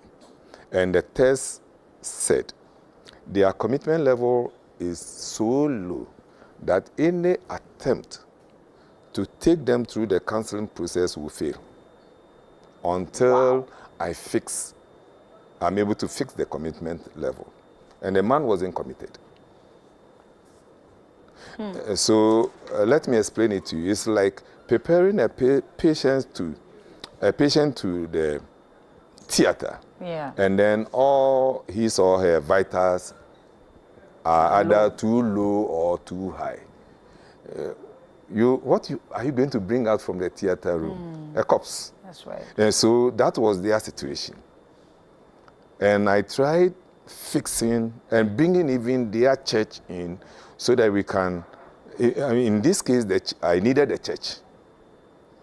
The church because the gentleman was a leader in the church. Okay. So I was expecting the church leadership to take certain sanctions against him so that the commitment can be revived for me to continue. The church leaders couldn't, I don't know whether they weren't ready or they couldn't do it, or I think they weren't ready because there was too much at stake for them. Yes, I don't know why, but they weren't ready. So I didn't even do anything. I'm helping the wife to go through the coping skills, which is not easy. It is not easy at all. Okay. Rita is calling us from Dodowa, is it? Yeah, Rita, right? I think she called earlier. Hi, Rita. Hi. Okay. Good morning. Good to hear Okay. you. Yeah. All right. So please, I would like to ask the counselor, is it our upbringing, as in growing up, women are taught to be cooking and be sweeping, and then all those things, and men are allowed to do the learning and all that. Is it the reason why it has affected our marriage? The reason why I'm asking is that my husband, we are in a self-contained house. But if he's going to bath, up till now, at this age and era, he wants you, when there is shower and everything, go and put the buckets there, fetch water for him before he will go and then bath. Okay, that's one. Then we are closer to the kitchen. You still have to go and fetch water in a bowl, come and put it down, and sometimes you feel like, walking distance. You can just walk and maybe wash your hands. So is that also part of the submission or obedience? That's my question. Thank you. Thank you. I can't wait for you to answer that. I can't wait to offload it on you. Well, you see, when such cases come before us, there are things we look at for. Yes, the cultural background, but we should also look at the generational patterns. Like, is he the only child, or the only male among female, the last born, the first born, middle born, the pampered one? Yeah, exactly. So you need to go into all these things. Counseling is a serious business. We are not dealing with advice here. Sometimes what we do at church is just advice. But counseling, you need to dig and explore to get at least the causes of what is happening.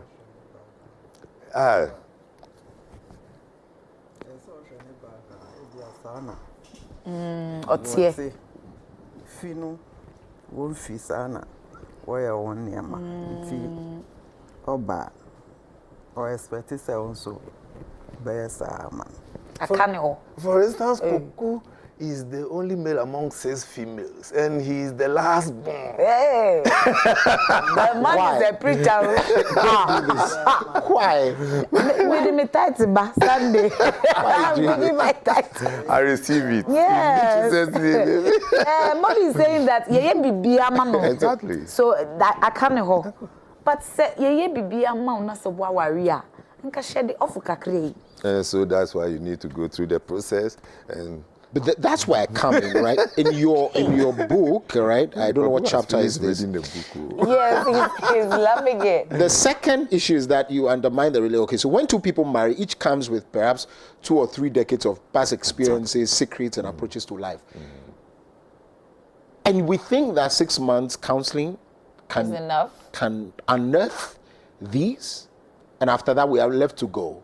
Yeah, it's a process. And so 6 months is like the foundation we lay for you and help you build on it.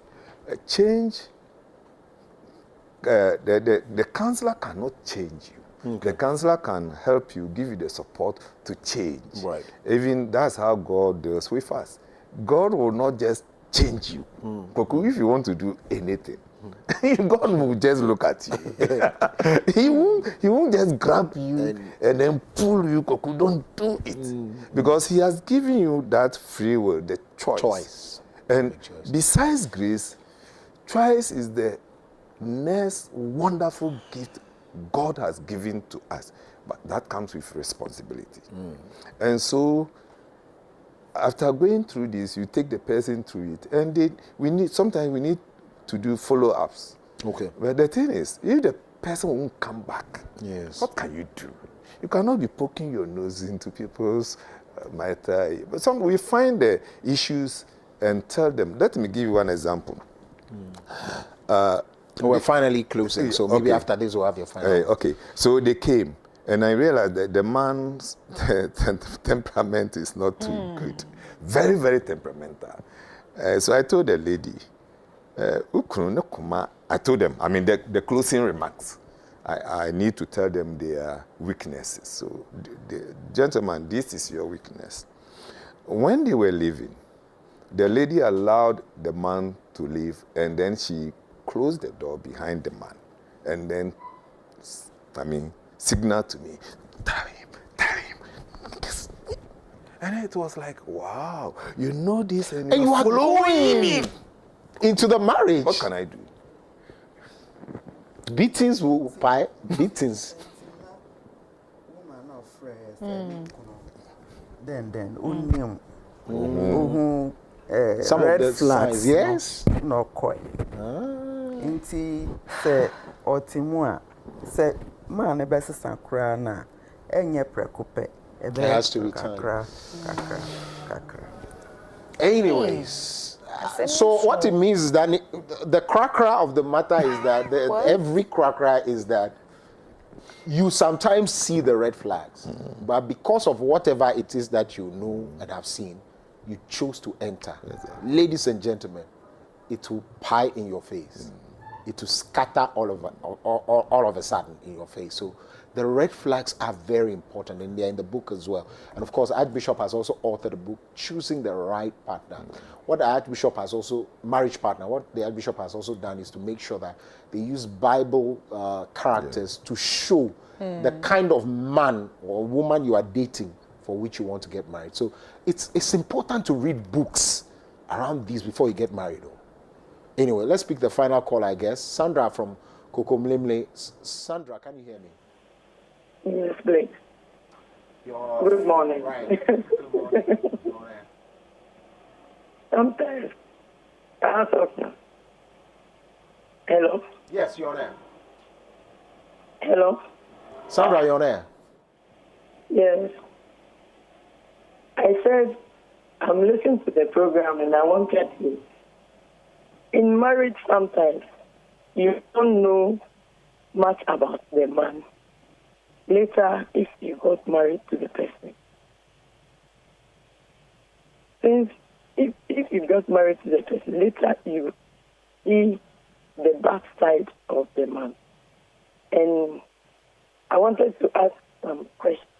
If you are a woman and have kids, and the man too has kids, and you get married to the person. After the marriage, you don't have a child with the man. Later, her children started doing the law thing, while their mother is not in the marriage, and you are there with your children. Do you understand my question? I do. Do you get it?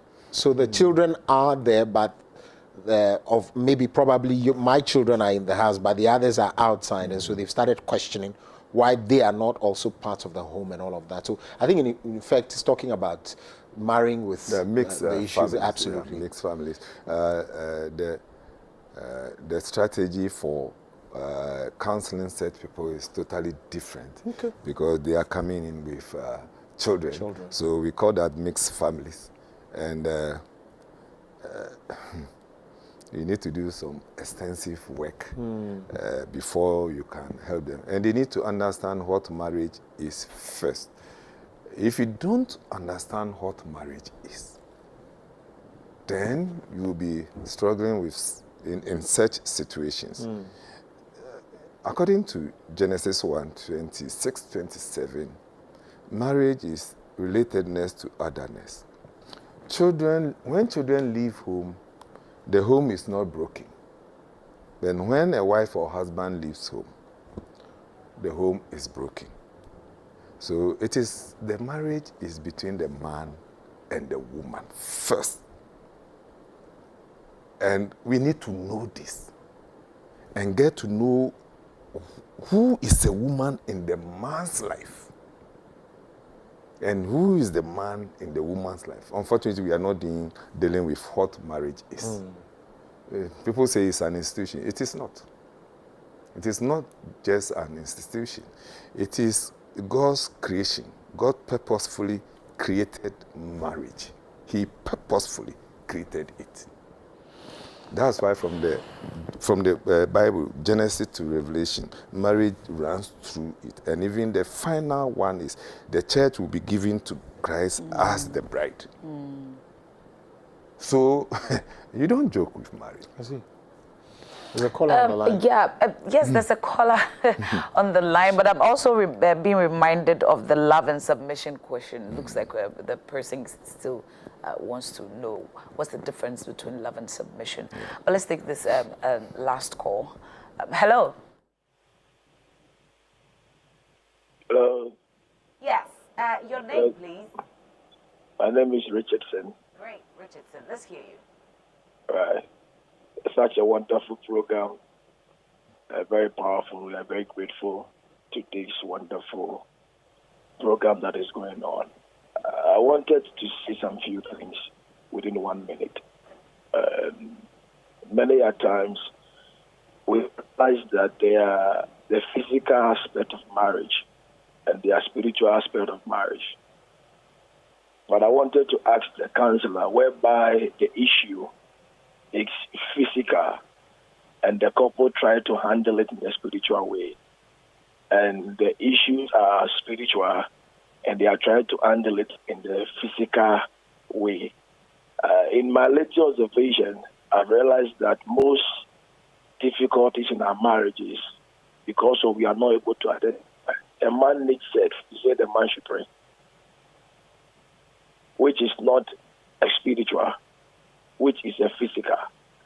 So I wanted if counselor can educate us based on how we can be able to identify the spiritual matters which pertain to prayer, fasting, and the word of the Lord, and also the physical things that pertain that can be able to build our marriages into the next level. Thank you so much. I'm very grateful. Interesting. I love it. Yes. Yeah, he's right. You don't use spiritual means to cure physical ailments, sicknesses. And so he's right. But you don't determine that. Let the professional do that for you. We will determine exactly what the problem is. That is like self-medication. If you do that yourself, it's like self-medication.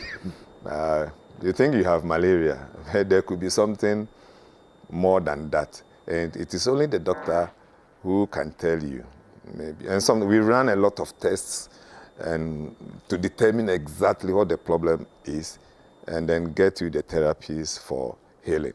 And so, yes, I agree. Whatever he said is the truth. But don't do self-medication. Leave it for the counselors.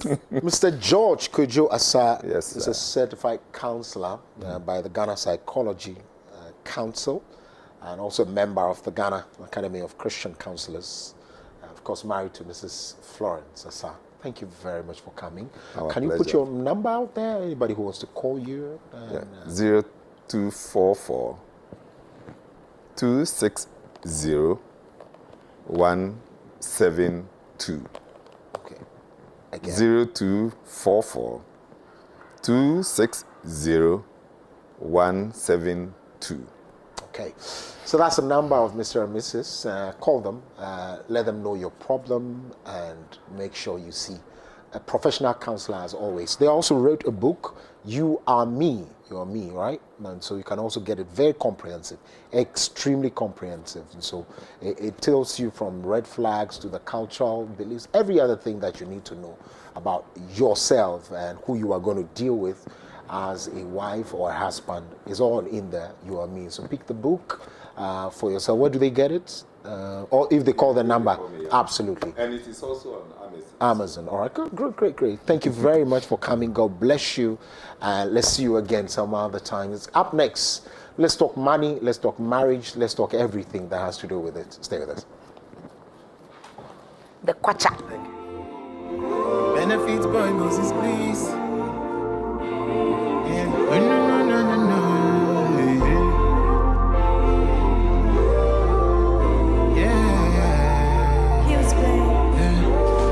Have you seen my baby? Have you seen my love? Have you seen my woman, my personal gift from God? I'm more than no data person. This one a full package blessing. God so loved the boy, blessed me with the precious jewel. Oh. I don't find good thing. I'm no longer looking. I found my own flesh, the bone of my bone. Yeah. I don't find good thing. I'm no longer looking. I found the one that she did give me joy. I go carry on. Now you ain't get my heart. Nothing but tear us apart. I go carry on. My baby don't get play. She's looking so take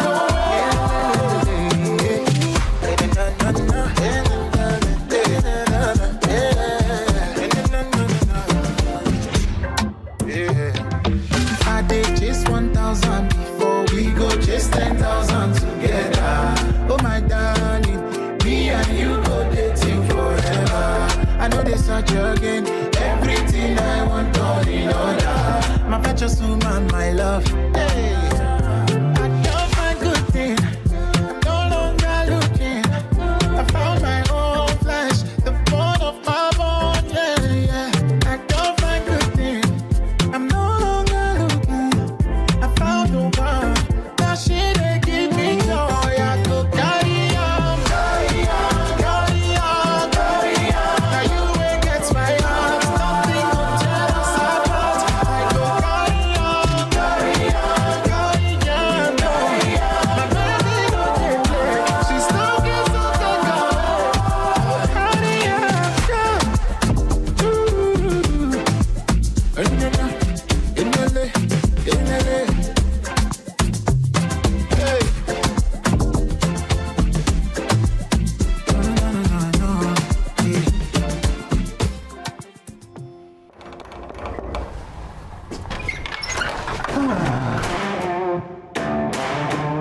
I wanted to make it a surprise.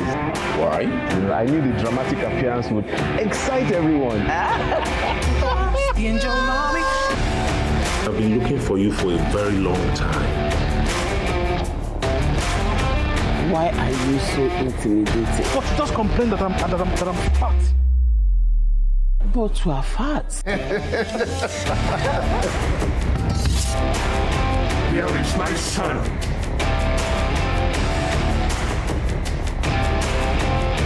Give me what I want and I will set you free. Stop. Jesus has set me free. Yes. Grade is nice.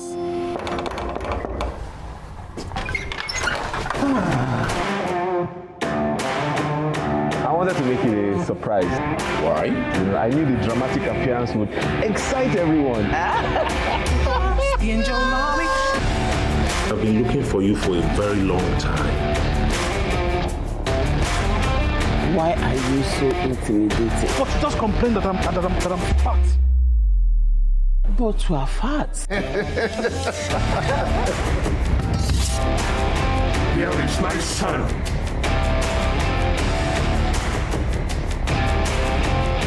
Give me what I want and I will set you free. Stop. Jesus has set me free. Yes, Lord.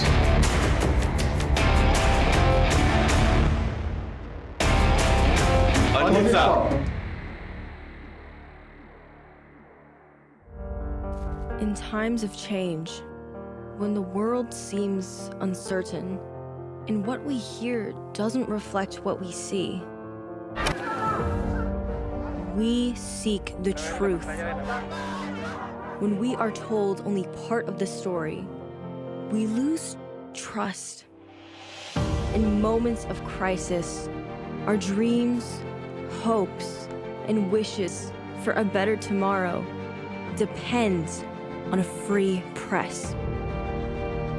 At Voice of America, we bring you the stories that people take risks to see. We connect the world and unite it with truth.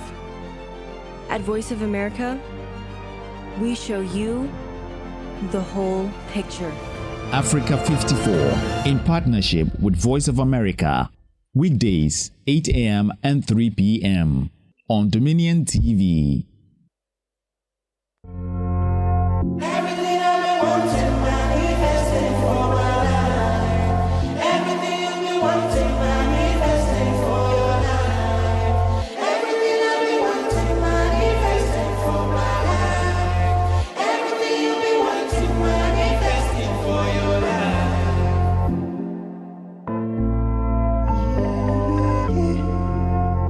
Some Duke on the vibe.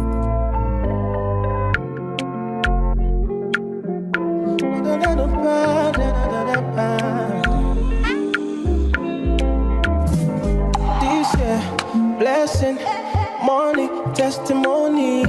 Go to follow,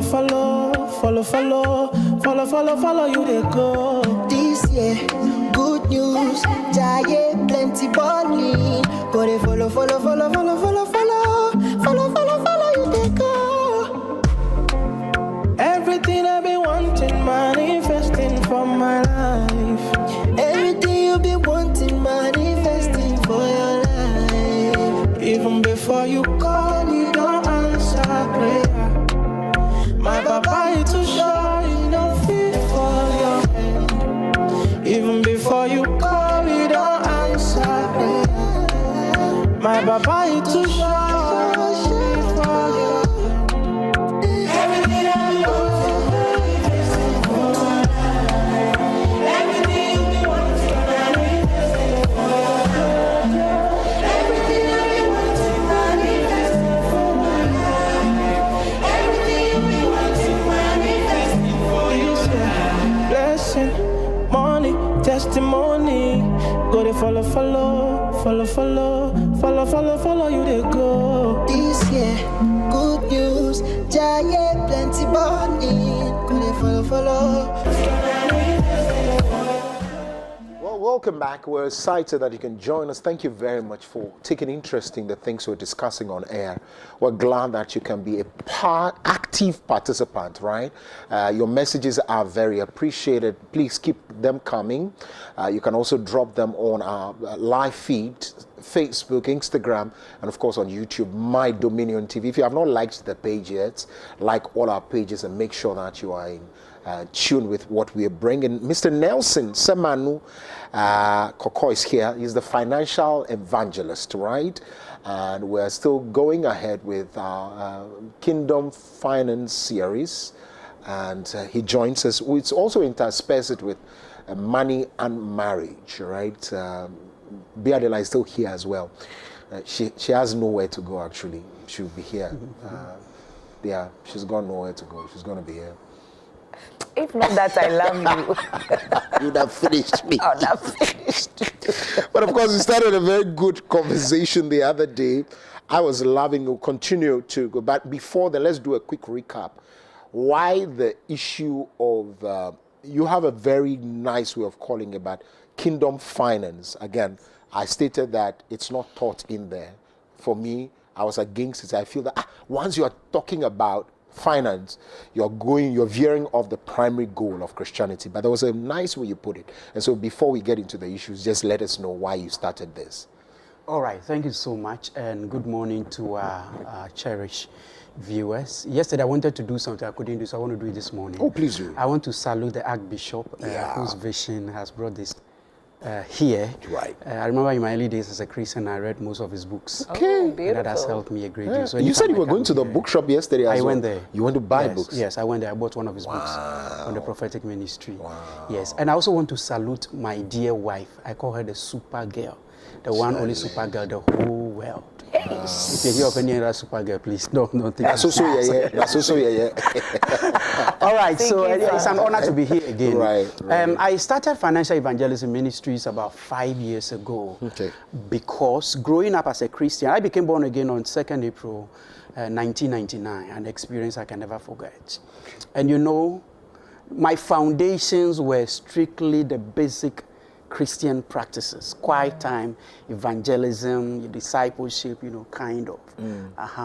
But I wasn't introduced very well to some of the other aspects of life, that could make me a better person. So for example, I started hearing things about finances several years, almost about 15 years later, after I became a Christian. So that foundation was not laid well. Don't forget, I didn't also get that training from the home setting.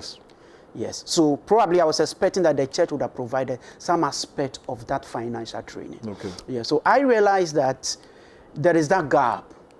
School is also not able to do that well. But when you pick the Bible, you realize that there are several practical financial lessons in the Bible. Okay. Then you come to the church too, it is not taught. But money is part of our daily life. Yeah. You can't do without money. So I got that vision in 2013.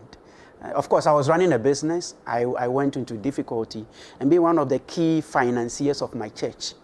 I had a practical experience of what happens when a key financier of the church loses his business and has a problem. It affects tithe, it affects offerings, and even you personally, you go through all kinds of inconveniences. So it was around that time that God revealed to me that there might be other Christian professionals who may be going through the experience that I was going through. I thought I was paying tithe, I was doing so well in church, my business shouldn't collapse. So God gave me that vision to reach out to other Christians who may have problems with their money and with their businesses. So that's how Financial Evangelism Ministries was born. Chale. You have an opportunity also to calling later in the show, but let me start off the questioning, shall we? Because we are talking marriage, like money affects marriage. I don't have to ask you how does. Okay. It does, because now there's the issue of 50-50. The woman has to bring the table or bring something to the. What do you bring to the table? I am the table. Or become the table and all of that. Okay. So money and marriage. Yes. Can we move them? Can we just separate them, right? No, you cannot separate money and marriage. Okay. Yes. According to research, about close to 50% of problems that lead to divorce is caused by money. Oh, just 50? Yes. Oh, I thought it was going to be more. It depends. Right. Sometimes we exaggerate some of these things. Yes. What I'm saying is according to research, actually by the Kansas State University Survey for Families and Marriages. They did that. Yes. Then in 2017, also there was another research by Ramsey Solutions. They also did a research and they came out with a information that apart from infidelity, one of the leading causes of divorce again has to do with money. Okay. Yes, so money in a marriage already puts the marriage in a very comfortable atmosphere. Oh yeah. You and I know that any stress bit in marriage can lead to all kinds of issues. True. So money has a way of oiling the hero so that the stress level is reduced and brings stability to the marriage. So you can't separate them. I see. Yeah. I don't know. Biadela. Well, I like that. The last part especially. Yes. That we cannot separate it. Yes. But aside the fact that we can't separate it, what then should be the percentage of attention we give to these two? Because in some marriages, the attention mainly is on the money. Yes. And that also goes to destroy the marriage at the end of the day. And then for some people, the attention is on the marriage, leaving the money out. So how do we balance the two? Yeah. Okay, so first of all, from Genesis chapter 2, verse 18 to 24, marriage came first before money was created. Okay. So the foundation is marriage. Any other that comes to make the marriage better is supposed to build upon what is there. Okay. So if the man and the woman understand this, have this understanding that money is coming to help us, not to come and replace the marriage, it helps the two of them to be able to know how to set their priorities right. So you have a marriage, money is coming in to offer that support, to offer that help. So there should be no condition where money becomes the most important thing in the marriage. That could only happen when the two people involved do not understand the purpose of marriage, what marriage is supposed to do, and the role money is supposed to play. Okay. Yes. And of course, sometimes there are several reasons also that lead to this. The behavior of the man towards marriage, the behavior of the woman towards marriage, the foundation of the woman before marriage, the foundation of the man before marriage. All these things come together, you know, to really decide on how money is going to lead to either the success or the failure of the marriage. The question, let's now get in there, shall we? Let's go there. We'll go there. We'll go there. Ayalolo. The issue of who brings what, and this is within the context of headship. Yes. All right? The man being the head. And so the burden is on us to go out there, fend, come, and provide. But now also the issue of equity, because the women also want a stake in the marriage. Whatever stake it is, I don't know, whether it's the meat stake or whatever it is. But the point is clear that they also want some equity. Who must bring what? What's the percentage like? Okay. So that's a very good question. And you know, I'm always amazed when some of these arguments come up. Okay. Because, you know, see, our parliamentarians, they are not the best brainy people we have in the country. True. They are just selected to be our leaders. True. The lion in the forest is not the biggest animal. True. The lion may not be the strongest. Okay. The lion is the leader of the jungle because of mindset. The man is not the head of the family because the man has the most money. The man is not the head of the family because the man is the most intelligent. The man is there to provide leadership. So when you understand this as a foundation, it helps the marriage a lot. That means that it is no longer a case of I contribute more, so I have the most voice. I contribute more, so I have the most say. I contribute more, so my decision is final. The man is the head because the man provides leadership in terms of decision. So you have discussions with your wife, and at the end of the day, the man summarizes everything and says, I think we should go in this direction. So this is the backdrop of marriage. Now on that, everybody now do their best to bring on their contribution to the table to make the marriage the best that it can be. With the idea that I'm not bringing in much simply because I want to come have control over. Marriage is supposed to be a partnership. It's not a boss and a subordinate matter. Okay. Yes. So this is a foundation that must be gotten right. Other than that, the man may even leave the house and probably travel to America, leave the wife and children, and says, I'm going to look for money so that I can come back and control the woman. But if you understand that it's a partnership, we must all work together to build a marriage and make it what it is. There will be no argument about go and bring 80 Go and bring 70, go and bring this. Now, don't forget that we are created as humans and we all have our individual destinies. Koko can get married to a woman that God has destined that she'll be a millionaire. You may have 1,000 years, you may never be able to catch up to her level. So what do you do in that? You go to a lot of families today. It is the women who are the breadwinners. And some of these things are natural. The man is supposed to work and contribute more. But the man must have the understanding that you cannot control the destiny of the woman. I'm also saying this because I'm aware that there are families where the men try to use some demonic strategies to shut down the potential of the woman so that the woman doesn't climb too high, get a lot of resources and things. So it's demonic, I agree. You know. I agree. So it's not a competition, it's a partnership for advancing the cause of God. That's right. Raising families, putting them in the field of education, business, economic governance, and other things, so they can positively influence society. That's right. So we are each contributing. So there should never be a fight about bring 80, bring 70, bring that. As we all do our best, God will bless the work of our hands and will all contribute very well to the table. The man is supposed to provide leadership in terms of ideas and strategies to cultivate and bring in more income. In some cases, the woman may be very talented in that area and she can do that. But at the end of the day, within the setting of the marriage, the man provides leadership, direction, and guidance. Yes. But it doesn't mean that he should kill himself in an attempt of looking for money to come and look after the family.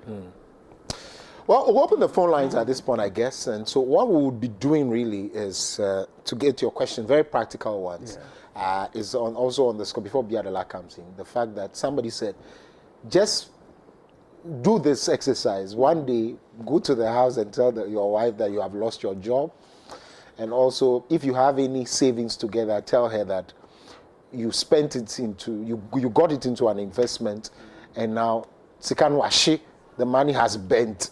Then stay in the house for 3 weeks and see the Samia that the woman would show. You shall collect slabs. But call us and let us know what is up. Have you had any issues in marriage with your money, both of you? Let's know. Yeah, so you made a submission about two people putting something together. What if it's one-sided? How do So there are situations that could lead to it being one-sided. And I want to go back to the foundation. Before a young man says, I want to marry, before a young woman says, I want to marry, they are both working and earning some income. They have some good foundation in terms of their financial life. Two people working and earning money, getting married together, they are already on a good springboard to be able to do much more in life. Okay. That is a normal situation. This is how it's supposed to be. If one person comes from a bad financial background, for instance, maybe probably the person was heavily indebted, or maybe a business has collapsed and things have become so bad, or probably the person is from an extremely poor household, it can create an imbalance. So before you get into the marriage, it's always good not to create that imbalance, because it is the imbalance that leads to the problems. Of course, I understand that you can have a man starting a family, his finances are not too well. The woman is doing well. In 10 years later, the tables turn.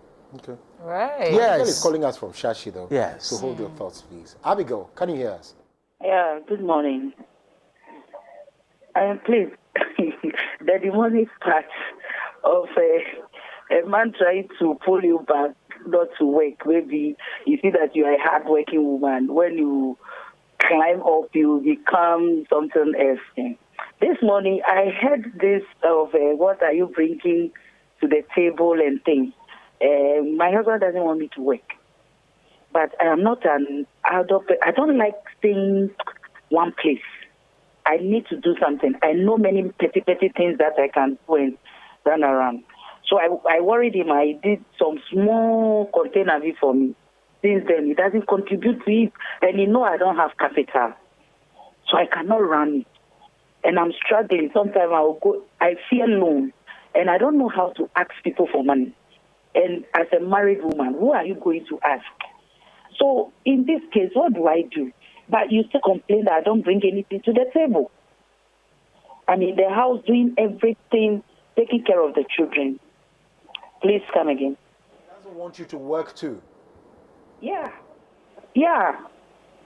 before we married, I was doing my hockey business. You know, I know how to do these local drinks and things.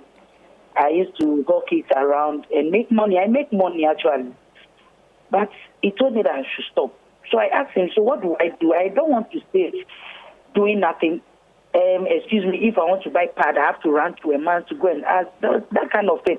I don't want to depend on anybody. At least if I'm doing my own, I can help with not one thing. But I asked him a question that, my dear, this thing you are doing, the children, it will reach a time you will be tired. He said when you get there, you will cross it. That's all. That's a good liar. It's too much. Mr. Koko, please, your book, your first program, your book, I need some. I want you to tell me where I can get it. The counselor's book, please. Thank you so much. I love you guys. God bless you. Love you too. Wow. Love you. Over to you. Over to you, sir. You know, I keep just smiling and laughing throughout her question because I've heard this over and over and over again. Okay. And my advice is this. Young lady, especially between the ages of 18 to at least 25, build your career. Okay. Yes, if you can learn how to do hair, you can learn how to do nails, pedicure, manicure, you can learn how to trade and sell, you can build a career in insurance, in banking. You should be able to have about 5 different careers as a young lady before you settle down to marry. Say that again. You should be able to have 5 practical career skills as a young lady before you even think about, I want to get a boyfriend. Yes. That footing should be there. The other line, cool. So, see, listen to this. I was told a story recently. Rich man married this lady. The man will provide everything. And the man told the woman that, don't work. Just sit at home, be a housewife. I'll take care of you. I'll do everything. Recipe for disaster. After some years, the man now is sporting some other sexy girls that he's following after. And the heart of the woman is getting broken and scattered into pieces. Now the woman is looking for something to do so that the pressure, because she can't bear it anymore.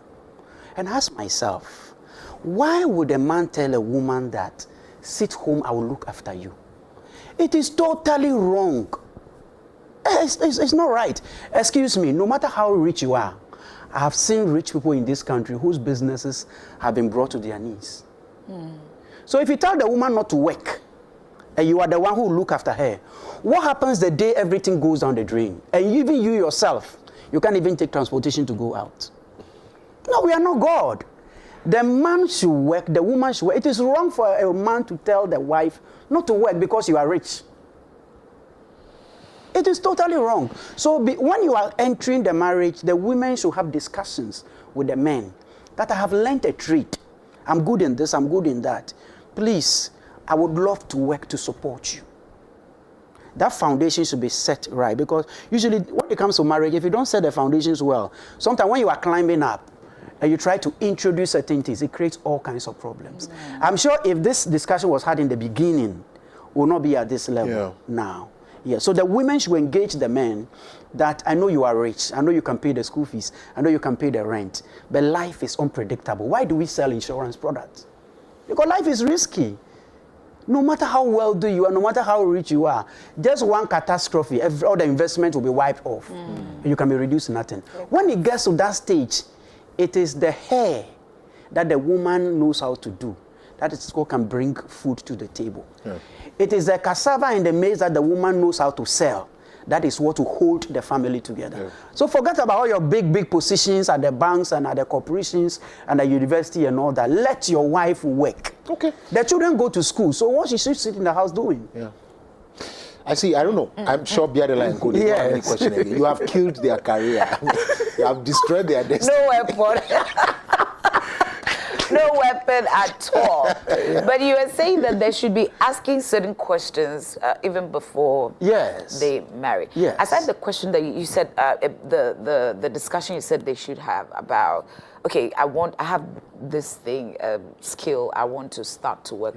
What other basic discussions should people have before they get into Of course, you have to look at the practicality of managing money, because that's another crucial thing that happens in marriages. A man loves to eat out, and he will spend so much money eating out. The woman thinks that already we spend a lot of money preparing food, making soup and stew at home. Why do you still go out a lot and sponsor those your friends, and you spend so much money eating outside? Boys gatherings, you know. So you need to have that discussion about expenditure. I just want to summarize it. You need to have a discussion about expenditure, how you intend to spend your money when it comes to managing the house. What kind of schools your children will be attending? Is it because you are very rich, your children will go to the most expensive schools, so that when there's a little financial shake, you have to take the children and send them to the government school that you're running away from? Or you will take the middle. Despite you are very rich, you take the middle and send your children to a school that you know, if there is any shaking at all, I can still be able to manage it. That discussion, you need to have it. Then you have discussions like supporting in-laws. How much to your mother? How much to your father? How much to your siblings and all that? All those discussions should be have as well. Then you have discussions about generosity in terms of supporting other people, and specifically the church. There have been cases in families where the husband loves to support church work, to send thousands of Ghana cedi, thousands of dollars to support the church and all that. And the wife thinks that doesn't make sense because God is already rich. God doesn't need our money. Why do we give all those tithes and offerings and things of money? So you see that there's a broad spectrum of questions that needs to be discussed before we go to the altar. And if these things are not discussed, we all have individual money values. Even when it comes to getting the money, there are things you can do to get your money. Your partner thinks that, no, for this one is not right. No, you should rather do this. So all those discussions should be had in details before you go and tie the knot. I see. You can also call us, please. The phone lines are still open. Please call us. Let's know what you think. If there are very practical questions, but it's as though you don't have a problem with that. I mean, I have a problem with money and marriage, so I'm going to be asking. Still, the issue of headship and money-related issues. There are times where men find it very difficult to come to terms with the fact that, look, I'm broke. I have to ask this woman money, or I have lost my job, and the shame to stay around and ask for money or see the woman feed me in the house because I have lost the headship. It means, Charlie, this is my end. Stop laughing. What's wrong with you? Oh, no, So talk to me about that. Okay, so you know, Koku, I said this earlier on, that the man's leadership within the context of the family, not in a corporation or any establishment, within the context of marriage and family life, is not based on his financial capacity. Okay. If you go from home to home, you will see most homes where the women are the one in charge. This foundation is very important. Other than that, anything that goes wrong with the man's finances will create chaos in the family. Yes, the man cannot pay the school fees. He's no longer the head of the family. The man cannot pay rent. He's no longer the head of the family. You see? And I will even suggest that if you're a man and your wife is even earning more than you, that's a great opportunity in addition to what you do to support your wife to make more money. Because if your wife makes more money, the money comes to the two of you to enjoy first before it goes to the others. So if you're a man and you've lost your job and things are difficult financially, it's not a worry. Your wife already understands that your position in the family is not because you are the smartest, most intelligent, you are the great leader, or because you are the man. So that foundation has been laid. So there is nothing to worry about when you lose your job. Your wife understands losing a job is temporary. Things can change later. Nana Ma is calling us from Dansoma. Nana Ma, can you hear me? Yes, I can. You want to talk to us? Okay, so I want to know on the issue of joint account. When is it okay to have a joint account, and when do you think it is not? Okay. Thank you. Oh, thank you. Oh, Nanama, you are too good. Oh, my well. As for joint account, I have said to Fiakwa. Is that what it is? Stop. Is that what it is? So you never see, ever. You see, there are things that we worry about that ideally we shouldn't be getting worried about. Okay. Do you get it?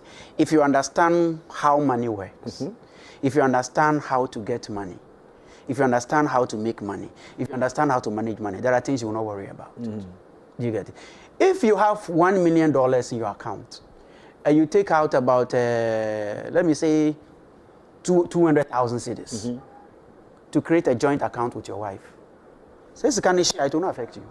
Okay, right. Okay. Are you getting so it? the idea is make more, separate them, and have a joint. That is one. That's one. Okay, good. So the whole thing is that know how to make money. If you know how to make money, it puts you in a safe position.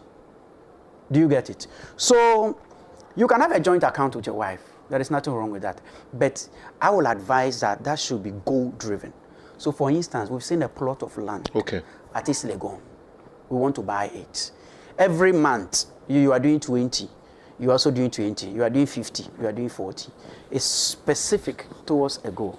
That is less likely to create tensions and problems. Because I don't think that Coco will go and take that money and go and use it for something else. When we are both agreed that these monthly contributions are towards buying a house or buying a land. Okay.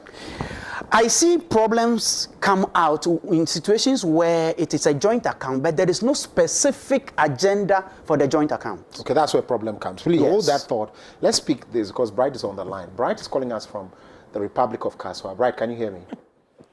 Yes, please. Yes, talk to us. I'm always like, some ladies doesn't respect the men if they have money than the male, or if they make more money than the male. You always what? I said sometimes when the females have money than the males, they doesn't respect the males as their husbands.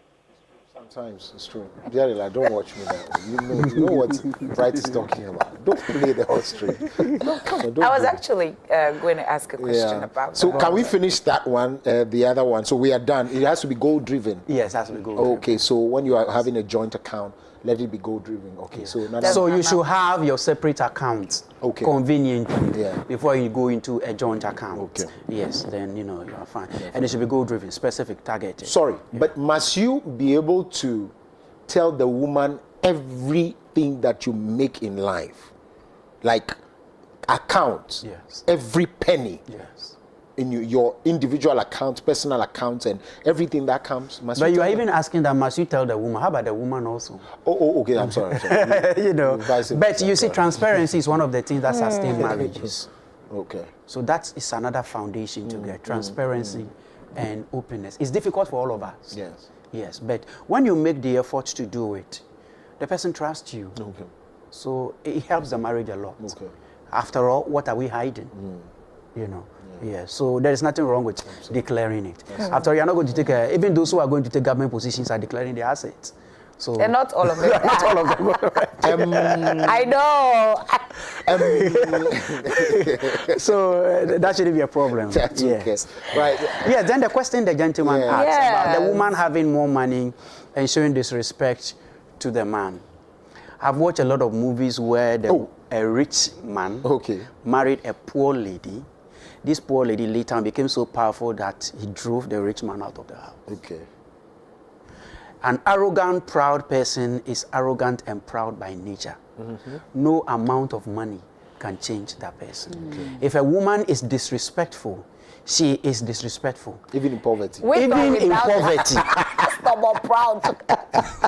No, let's get it. Those foundations are very clear. Yeah. It helps you be able to manage and judge situations well. Hey, and I mean, you say there was this, and I say, but the woman has always been like that. You see, the woman has always been like that. But we all become proud to some extent when our financial level change. Is that right? Right. It's human nature. So it's not only women. For a long time, we've been saying that women change when they get money. It's not only women. It's human nature. It's true. It's everywhere. When I get some money, I'm going to buy kebab. The way I walk is different. Gideon is calling us from Lakeside. Gideon. Maybe mention the name. Gideon. Yeah, hello. Yeah.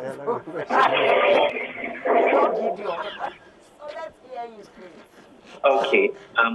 My issue is about the witch hunting. Okay.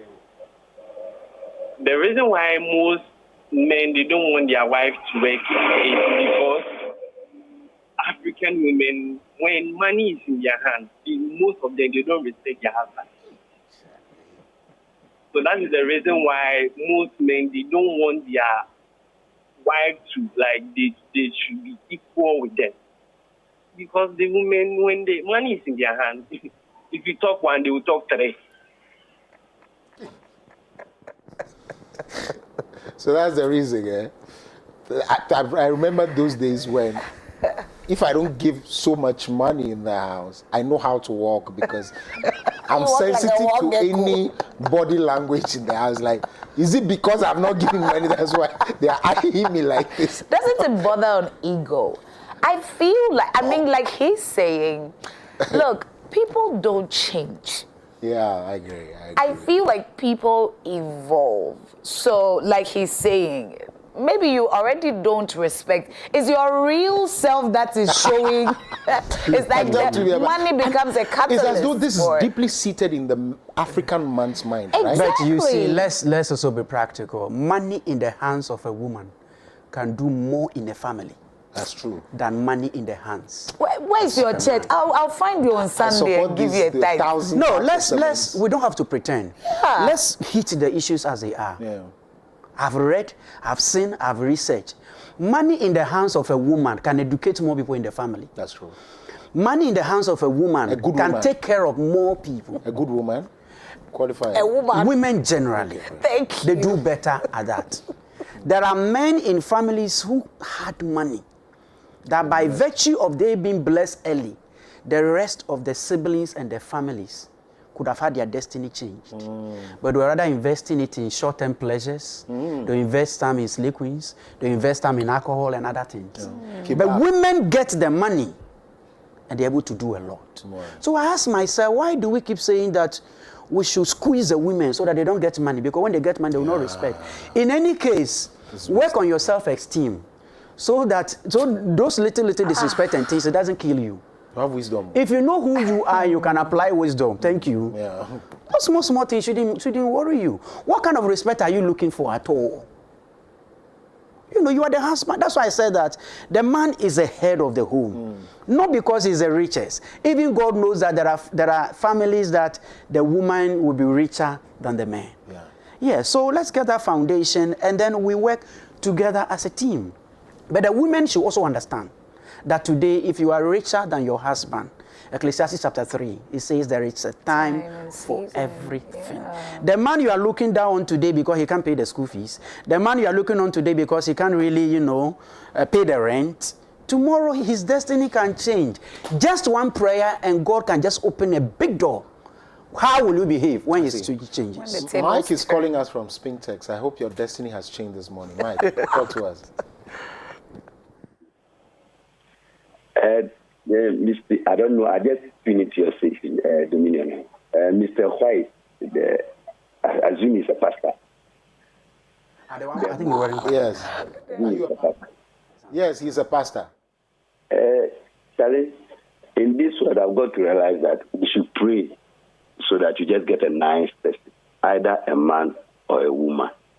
He was saying that a man, money in a lady's hand, make more than a man. Boss, that thing will be true. Because to face reality, if a man loses his job, no woman can take care of the family more than 1 year. There's a difference between taking care of a family and supporting a family. So if your woman is working and is supporting, it's another thing. But if you lose your job and pay the bills, do what the man does, no woman can do that. That is what will bring the confusion between us. Because the woman is tired. Men are always to give. And women give who they choose to give money to. But men give money to, even if the woman says, this is my niece, you don't even like it, him or her, you have to just support the person. But women will only support people they want to support. That is the difference. And in a chance of working, the madam sitting by you, I don't know how old is she, but look how beautiful she looks. That is how I want my wife to be at that age. I don't want my wife to work or stress us. In fact, I don't even like women still sweat by women. Me, personally, that's how I am. So if I'm giving my wife all what she needs, that does not mean I don't want her to work or anything. But rather, I'll give her she money. There's something I call she money. to make her happy in a week. There's a difference between she money and chop money. Silly. Oh my God. Oh my, I'll take your number after the show. But let's tackle the very first part. I mean, he also still has that. Yes. I told you, it's deep-seated. Yes. It's a deep-seated conviction that a woman cannot take care of the home. That's wrong, right?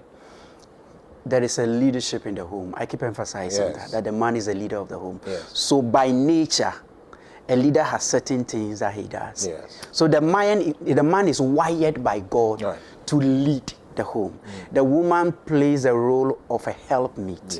The point we are making here is that you being the leader, you don't need to shut down the potential of the other person in order to be able to lead successfully.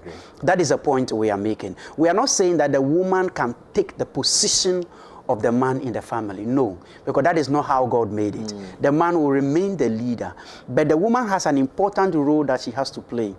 And if the man tries to prevent the woman from rising to a certain level, it can affect the functions of the man. And that's what I said, that life itself is risky.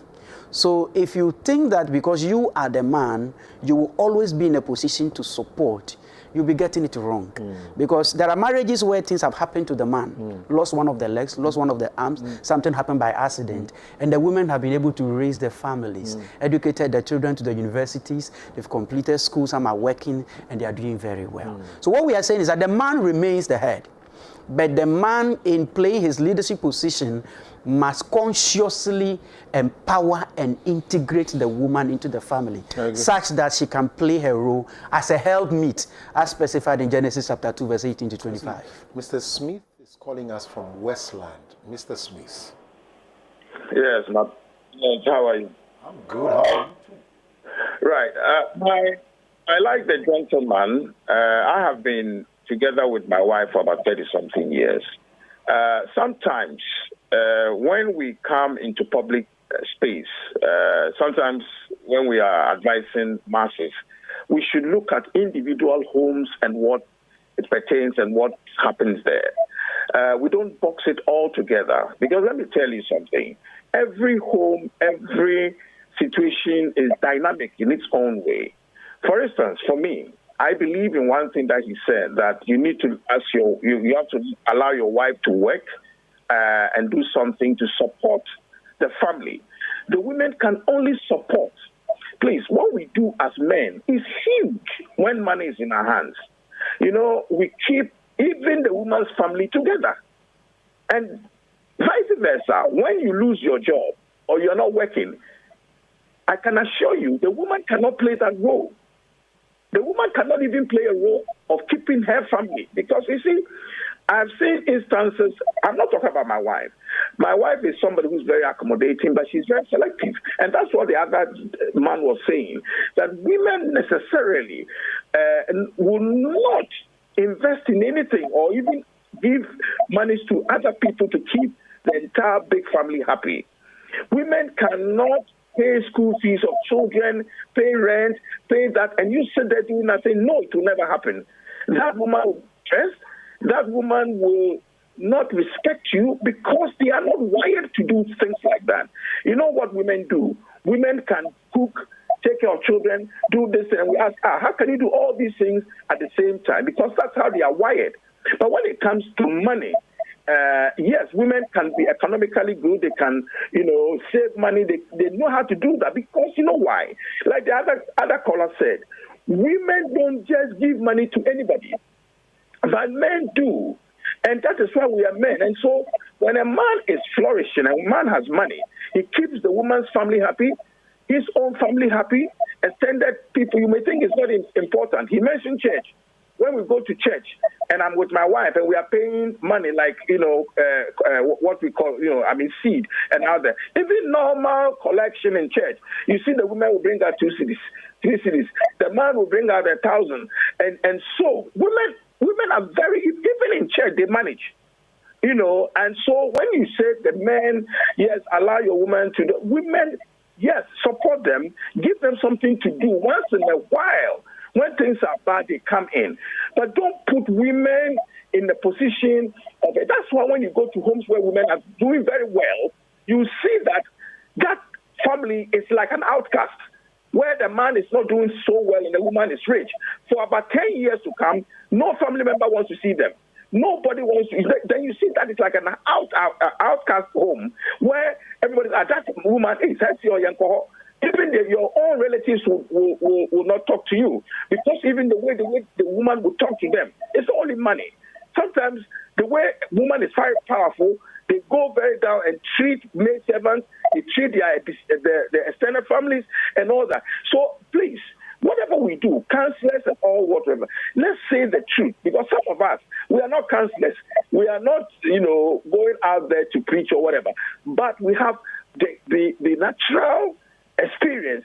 God never made women to lead and take care of the home. No, women's role is to support. So if a man, you make a mistake and allow your wife to lead for so many years, if you don't take care, you will die early. Because what the woman will do is not only not taking care of you, but bring confusion, talking to anybody anyhow, even neighbors. You see, every home where the woman is doing well, everybody will pass your gate and say, I fear having call. I won't go there. Because the woman has led, is leading something that God never designed. And if Archbishop is listening to me, he knows what I'm saying is right. Women cannot lead. So men, let us double our game. Let us invest well. I agree with that one. Let's make sure we make the right choices. I have made a lot of mistakes, and I want to correct it, because I realized that when I was not doing so well, and my wife has to do something for 3 days, the woman is stressed. When you talk to her, she can't even, because they are not wired to do that. That's a man's job. So beautiful program. I love the two of you. The host, I like the two of the man and the lady. Very articulate. I like your chemistry. But the man there is doing very well. But please, let's say women are created to support and never to lead. Thank you. Right, thank you. I think it's the same thing you said, though. Yes, it's the same thing. Maybe you didn't get it from the beginning. Yeah, I didn't get it from the beginning. Mr. Smith, that's it, because that's what he has said, that the man will lead. Yeah. He was wired to lead. Yes. Maybe I have to say it on his behalf. He was wired to lead. That's what it's exactly. And the woman is also born to support. Yeah. But also while you are leading, just support the woman so that in days where things would happen, where you don't have, she can also support. I think that's that. You're asking her if it is true that women don't allow, don't do that, allow people to No, maybe I think she has to respond to some of the... well... She's a chorister, they don't give Mine is better than instrumentalist. Don't even go there. Once they start. Yeah. But I think that it could be true in certain circumstances. Mm-hmm. I have met people whose wives are the ones who would give any and everything. Mm. Honey, where is this? I gave it up. Where is this? I think I gave it to these two people. Because probably one is a giver and the other is not so much of a giver. Mm. And then there are also instances where the man would actually give out more. Yeah. And in that circumstance, they actually go extra mile. Yeah. So you see that if there's a couple in church where the man is the giver, people approach them a lot more rather than if the woman is the giver. Because even if a woman is a giver, she's a measured giver. Okay. So that could be true in some the First Lady, Mrs. Esena Masari, says there are women who have been taking care of their home for so many years while the man is not working. It's not entirely true that no woman can take care of the home. Yeah. And so that's it. And I feel there's ego to this, right? Is there a caller on the line? Charles is calling us from Kaswa. Hi, Charles. Good morning. How are you doing? Great. We're good. I love your program, and God bless you. There's so much education. I would like to add on top of the man who just spoke before. I like his opinion anyway, but I knew of a lady who would never contribute. Okay? Now, this is it. This lady wasn't working. Now, the husband put her on the business track, opened a shop for her. Everything was working. There was a time a man went to work and, he was not able to come early. So the woman was cooking and they had a shortage of LPG gas. So he called the husband, and the husband said, okay, get it refilled. When I get home, I'll give you the money. The woman left the cooking. She didn't do it. Meanwhile, she has a shop that a man has, opened for her. So she didn't cook. The man came home, and they bought noodles for the kids. The man didn't eat and slept. Okay, another time, there was one of the kids wasn't feeling well. So she called the husband. The husband said, okay, go to the pharmacy, get her something, or else, or take her to the hospital. When I come back, she waited until she never bought anything. She waited until the man came and took the child to the hospital. You see, women should work on their ego. Now, money is something that can corrupt women, that I know. Once you put money in the hands of a woman and she started counting money, she's a different person. And if she's not counting money, she's a different person. I would like to have a little education on this for my fellow women. So you see, that is why sometimes, most of the Arabic countries, when you go there, there is no way a woman will be on top of a man or will be on the same level with a man. No way. Because women are very serious when they start counting money. I'm not saying we shouldn't be responsible. We should be responsible, but there should be a limit. Thank you. So you have said yes, I've said a lot over and over again. What I want to say to the men is this. You see, we are men, and we always think in a certain way. But sometimes when you want result, when you want to get things done, you have to change your strategy. All the things they are saying are fine, but when you look at the practicality of it, you realize that these are some old age philosophies and ideas that has been watered down throughout the centuries. That today, though we are all Christians and believers and still in church, sometimes I have pastor friends that sometimes they have a certain attitude even towards a woman pastor. Yeah. Because like a woman, can a woman be a good pastor? Can a woman do well, So we still have that problem there. And sometimes I wonder how we're able to raise our daughters. Because if you have this perception about a woman, when there is money in her hands, she changes. When a man gets money in his hands, he becomes an angel. When you have that philosophy about life, how are you going to raise your daughter? Are you going to ensure that your daughter doesn't come out well to be very rich and wealthy, because when your daughter gets money, she will change and maltreat the husband or punish the husband or not be a good wife? So I think that it is something that we need to go back to. And I will always use the standard of the Bible. We are all created in the image of God. God's power, the Holy Spirit, is able to change all of us into better human beings. That is a belief we need to have as believers. So all the issues of men are like this, women are like that, and all that, when we allow the help of the Holy Spirit, it helps us to be able to minimize some of these natural weaknesses. And it helps us to be able to play active roles. There are women who will do more when God blesses them, for them to be able to support their families. But the idea of consistently saying that women are bad, when they get money, they do this, they don't respect their husbands and all that, for me, it's not a good philosophy for raising my daughter. I want my daughter to be wealthy, very successful, and she will still be able to have a very submissive life in her marriage home. You have some books, and I'm very interested in that. Can you share them with us while we...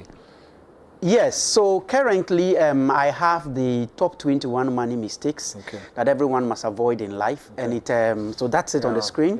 It basically talks about common money mistakes that we make every day. For instance, not saving anything out of your salary, just spending everything when you get it.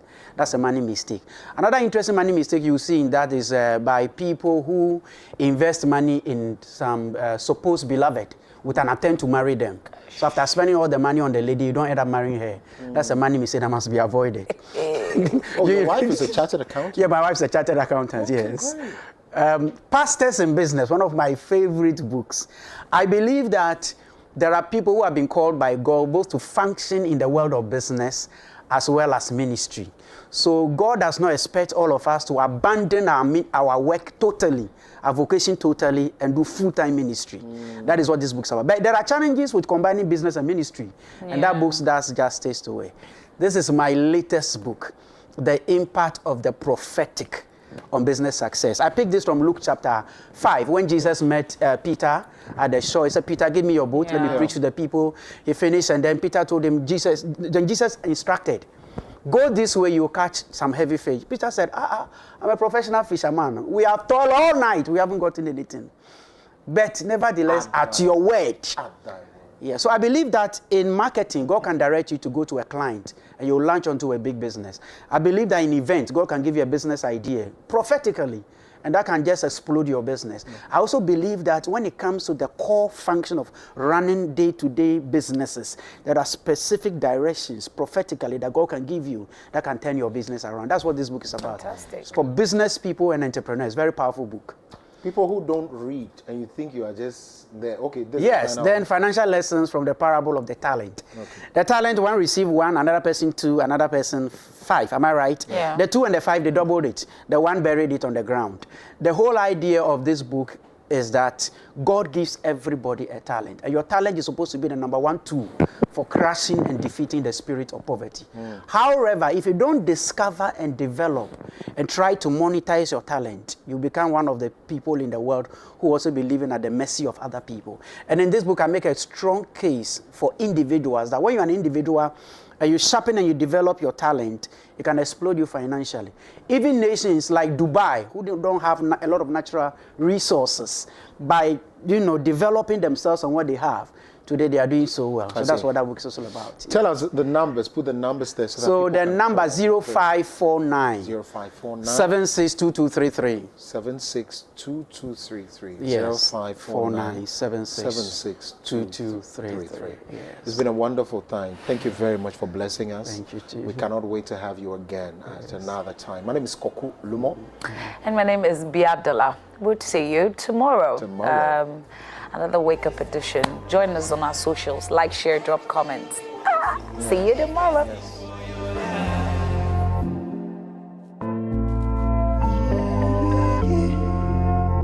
Some Duke on the vibe.